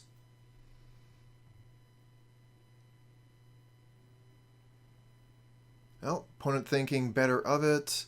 I don't know if you can undo the Wall of Roots, though, which is what I think this green mana floating here is. So they might be stuck casting the Chord this turn. Or immediately, I mean. Chord of Calling for 3. Oh, I know what this is. I wasn't supposed to let this resolve. Yeah, Archon says I can only cast one spell. This is the one spell. So I can't cast any more spells this turn.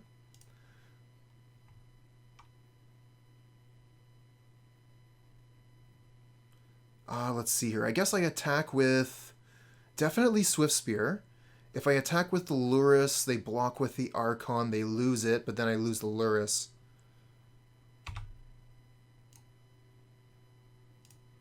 Hit him for 2. No, I don't, and I should. I should definitely have Kozilek's Return in the sideboard. Of course, they just bounce.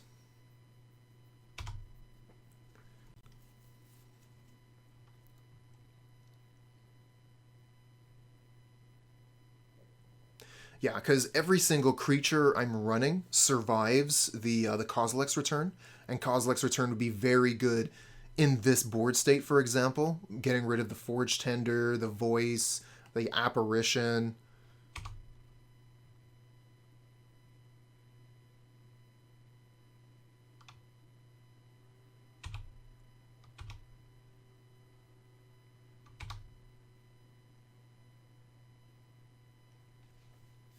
I think that's probably what I should have had instead of the defense grid.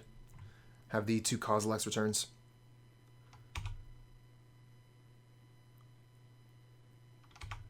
Okay, so they can bounce the Apparition. They bounce the Wall of Omens. Probably bounce the Voice of Resurgence as well to untap it.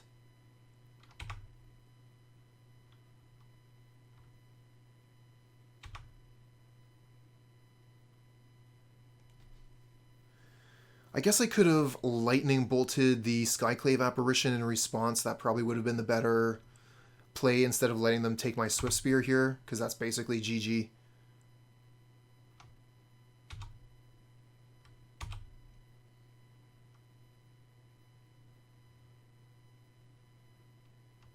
That's true too. Would have made a huge voice token, which is very scary. Well, I don't think we can really do too much, but we have 6 damage here, which puts them to 6. So I guess we keep on going. I guess they could prevent the damage from the Searing Blaze with a Forge Tender. So we don't necessarily even get to kill the Archon here.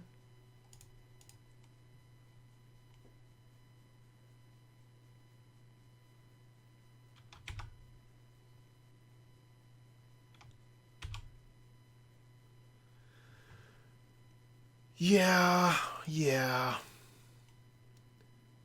Oh yeah, we did. We put down the mountain here. I'm gonna scoop him up. Let's move on to game 3.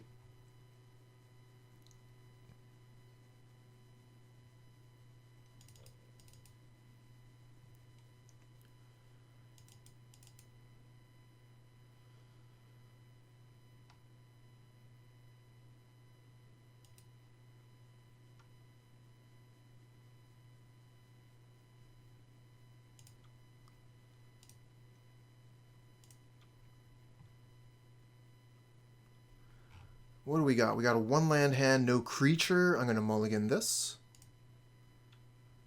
We got a 3-land hand with 2 creatures. I'm going to keep this, and we'll get rid of the basic mountain.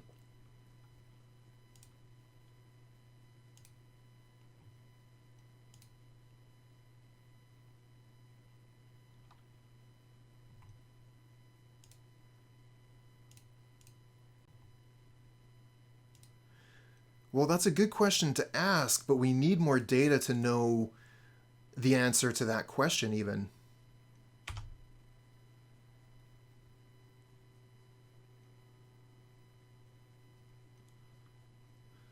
So in that case, we don't even really need to be thinking about the defense grid. And maybe that's hurting us more than harming us, especially when we have 2 creatures that have Magecraft.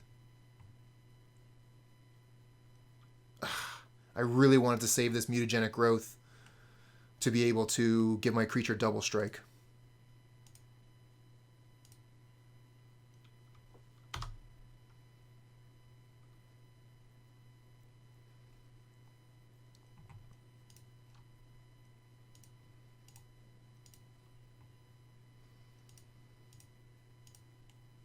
Alright, let's get some damage in.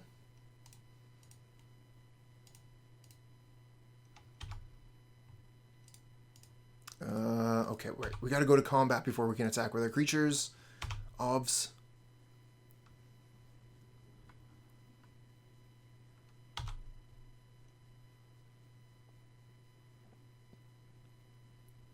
Yep, you're right on point with that, Handsome.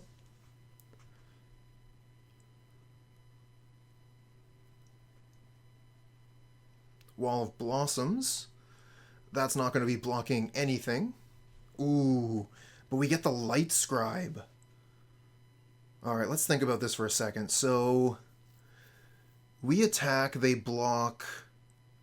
Yeah, I think we just play the Lightscribe here because Boros Charm is only going to be getting like 6 damage through, put them to 6. I mean, that seems pretty good. The Path to Exile, I think we go Lightscribe and then next turn hopefully we can cast both of these spells. And that means that we also start with an attack before we play the Lightscribe. Opponent doesn't know what we're doing. But they probably won't be scared to block.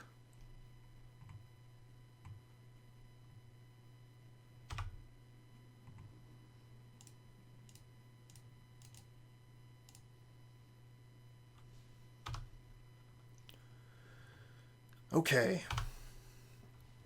Let's see what we can do turn 4.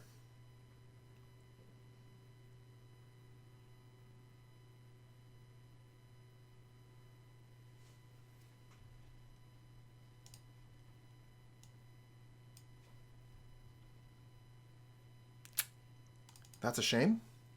It's going to get rid of something. Gets rid of our Lightscribe. We do get the land, though, so we're going to be able to Path to Exile, get rid of this, get a 2/2 out of it. We could also just attack and see what they do, because like if they don't block, they're dead. They're going to probably block the Lumimancer with a Wall of Blossoms, and probably just take the damage from the Swiftspear would be my guess. And then we could Path to Exile the Skyclave, deal them 4 damage, and the Lumimancer kills the Wall of Blossoms. And if they don't do it that way, then we're going to get to deal the extra damage. And if they go block, block, then we could... Okay, what if they go... Wall of Blossom blocks the Lumimancer, Apparition blocks the Swiftspear, then we just Boros Charm them, and they get to keep the Wall of Blossoms. That's fine too. Okay.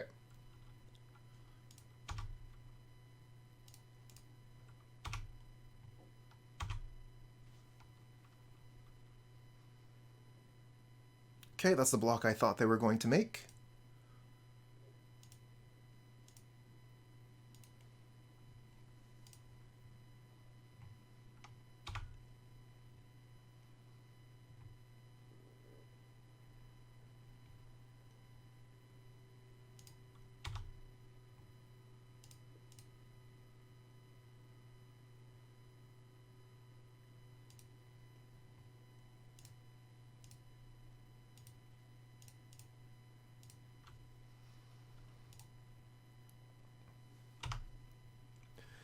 Okay, take some damage.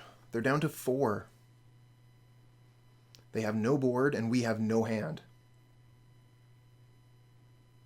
I do really like how this deck utilizes all of its resources, throwing everything onto the board at breakneck speed. Ooh, the double Voice of Resurgence. That is terrifying. Soul-Scar Mage, not much help here. Let's draw a card, see what we get off the top.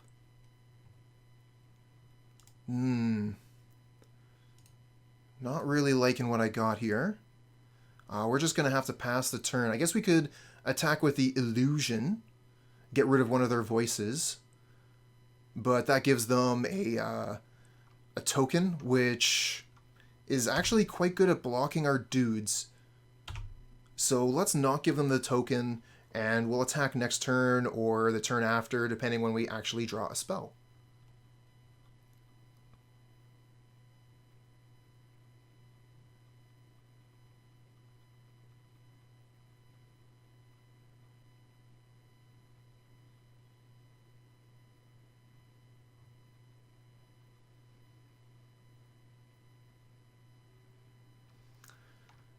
Forge Tender blocks Swiftspear or Soul-Scar Mage.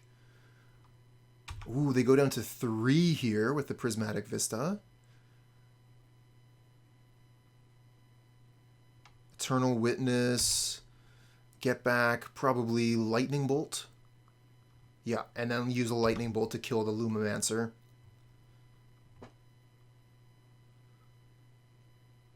Nothing we can do about that. We can bring the Lumimancer back with Lurrus. Oh, they're going for the Soul-Scar Mage instead, so that we can't give their creatures -1 tokens.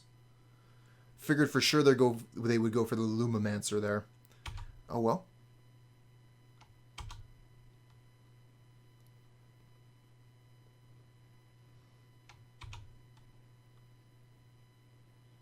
Lightning Bolt. Okay, so... we don't want them to block with Forge Tender. We Lightning Bolt them, they sacrifice Forge Tender. We attack all, they block with Voice. They don't necessarily need to block. They could kill the Lumimancer if they wish. I don't know that attacks are even good here. They must be. Because we could put to the opponent to 1. If they want to kill one of our creatures.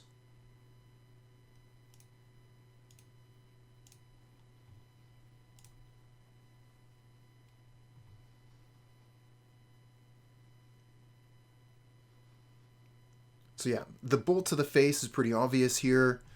They must sacrifice the Forge Tender.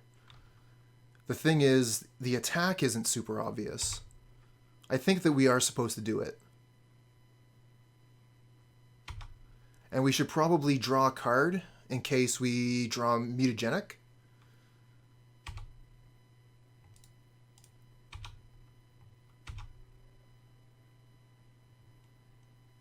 because that could potentially win the game depending on their blocks.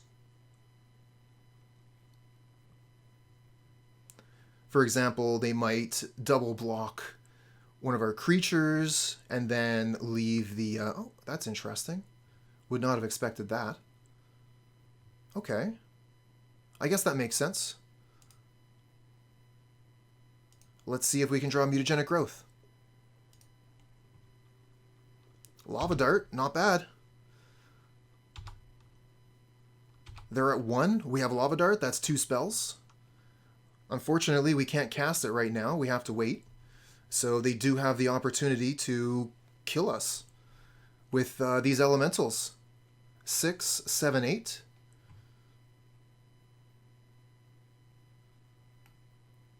You have hexproof? Oh, come on. The Shalai with 1 life, and I have Lava Dart in hand. They get Shalai. And we go to 1 now. And they have the Lightning Bolt to kill us. GG.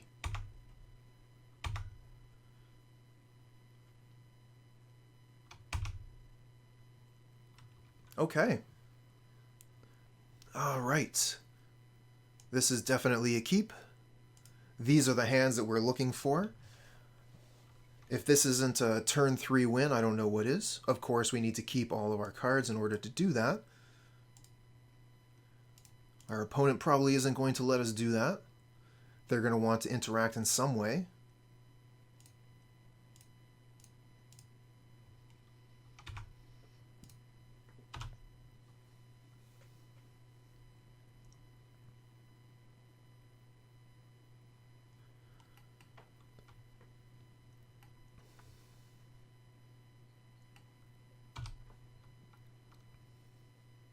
Another Swiftspear.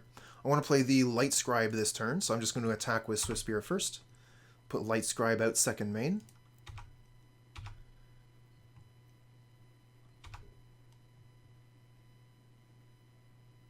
Unfortunately, we don't have any way to protect the Lightscribe. We're just going to have to put it out and hope that it sticks around.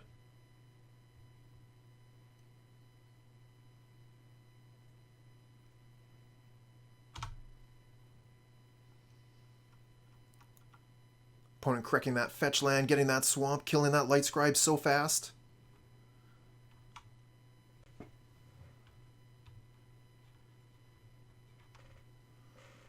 And it looks like they're passing back.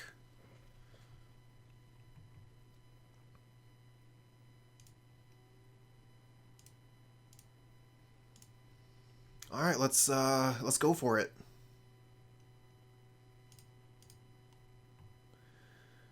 Can go get basic mountain, I think, here. And we'll go red with the Manamorphose. These are the 2 spells we're intending on casting. But we'll see what we draw here. Oh, maybe we won't even be able to draw. Maybe they're going to go ahead and counter this Manamorphose. What do you think of that? Well, red mana doesn't counter Manamorphose, but Lightning Bolt sure kills Swiftspears. And they got a black mana up here, so they might have removal for the second Swiftspear as well.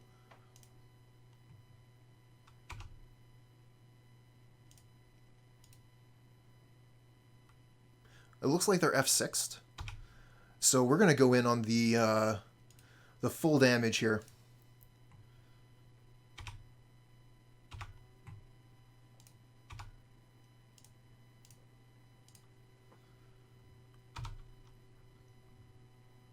Put him to 4. Nice. Boros Charm away.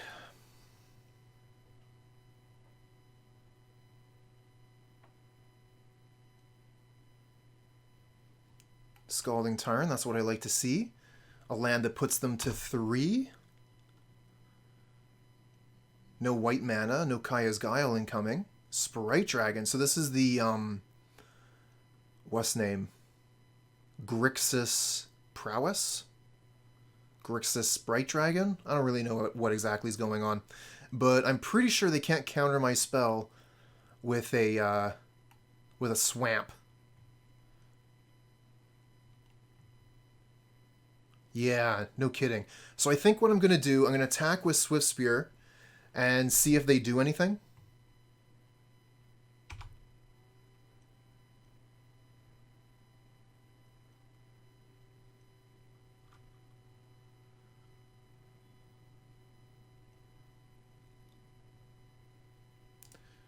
It's just a little bit of a slow roll. Not a big slow roll. We're not going to be taking a ton of time. I just want to see if they're going to cast anything. They're not.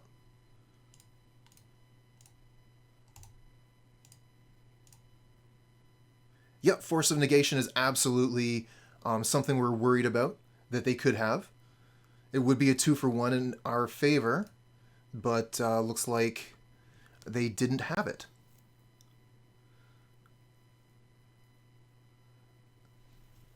So they're Grixis.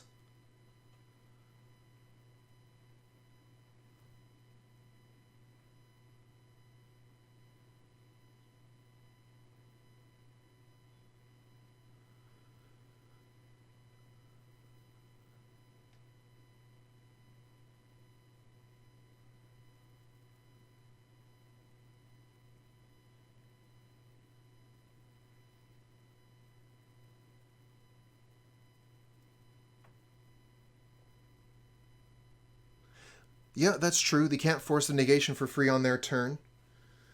They did have double blue, though, right? So they could have still cast it for mana and not been dead at that point.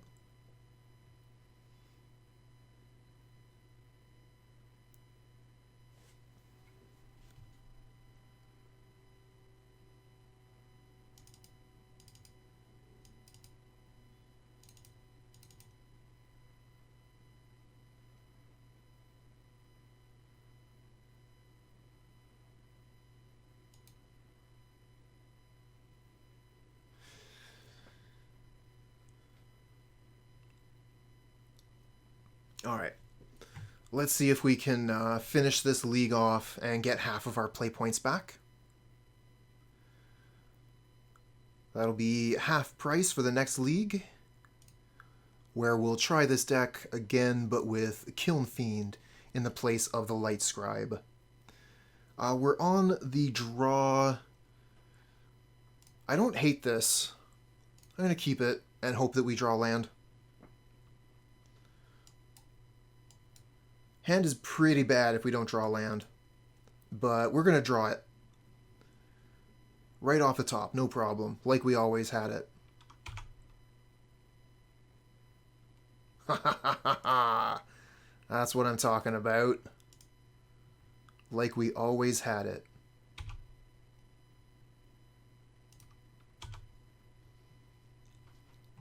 Bolt me! Bolt me! No bolt.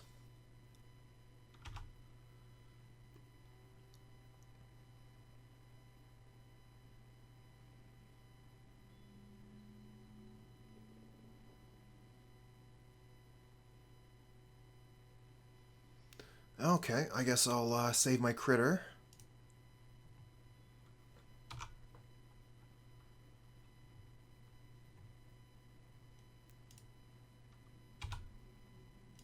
Of course, because I was asking for land, that's all I'm going to get now. Let's go 10 lands off the top.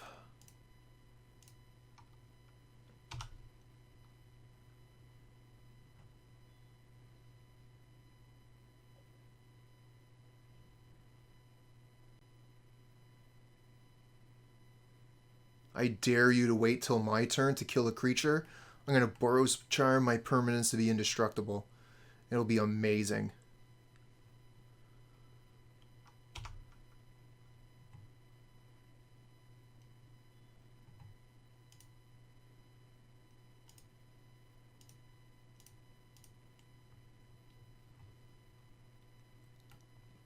The trench coat, Jesus.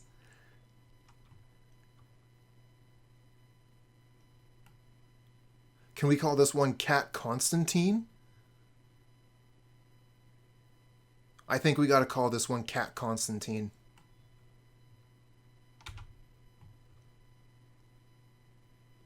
Stribjorn, thanks for the follow, friend.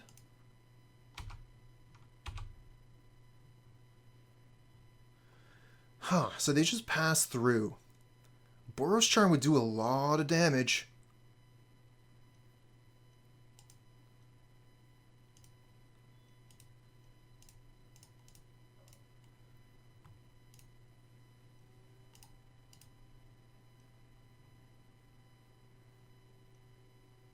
Force of Negation on the Boros Charm, sure. We still get all the Prowess triggers, though. And this looks like maybe an Eliminate, maybe a Drown in the Lock. Drown in the Lock wouldn't work. Or is it casting cost? Obviously, I don't know what Drown in the Lock does.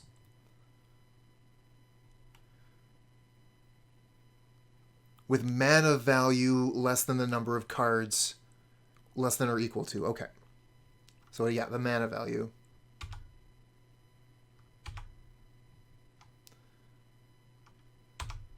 Take 6.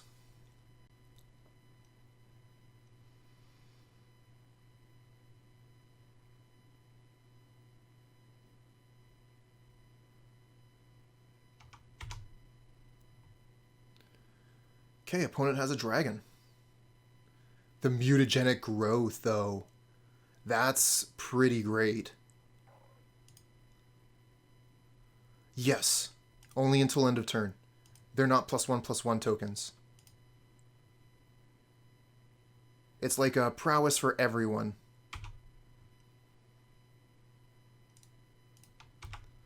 Thinking this Mutagenic Growth is going to be pretty big.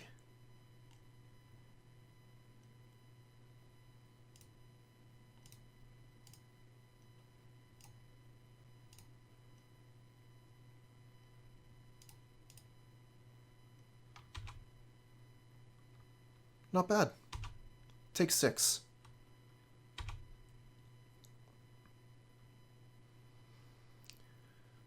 So the Lightscribes are doing some work here.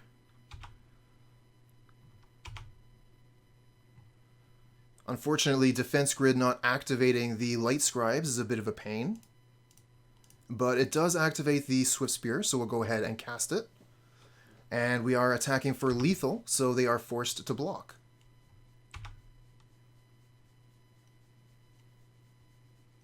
And opponent concedes to that. Sweet. So we got half of our play points back, and we managed to see the deck actually do some work, which was nice. Had a pretty tough time of it this league, only going 2 out of 5. And I think honestly it's the person who constructed the deck is obviously at fault.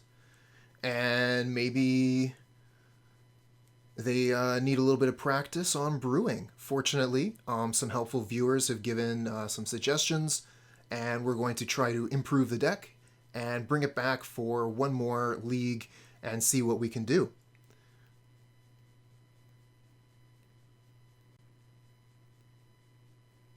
I think that I kind of played like a donkey this league. I definitely made a lot of mistakes early on, and we were punished for them. And I think I made some mistakes in deck building as well.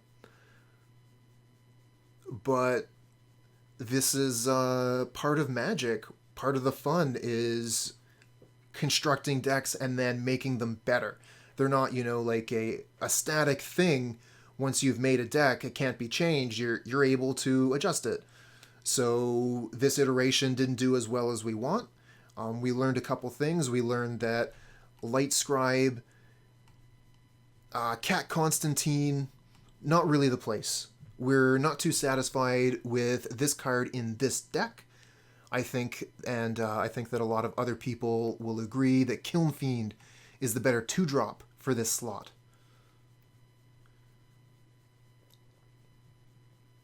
Constantine, yes! Love it! Constantine.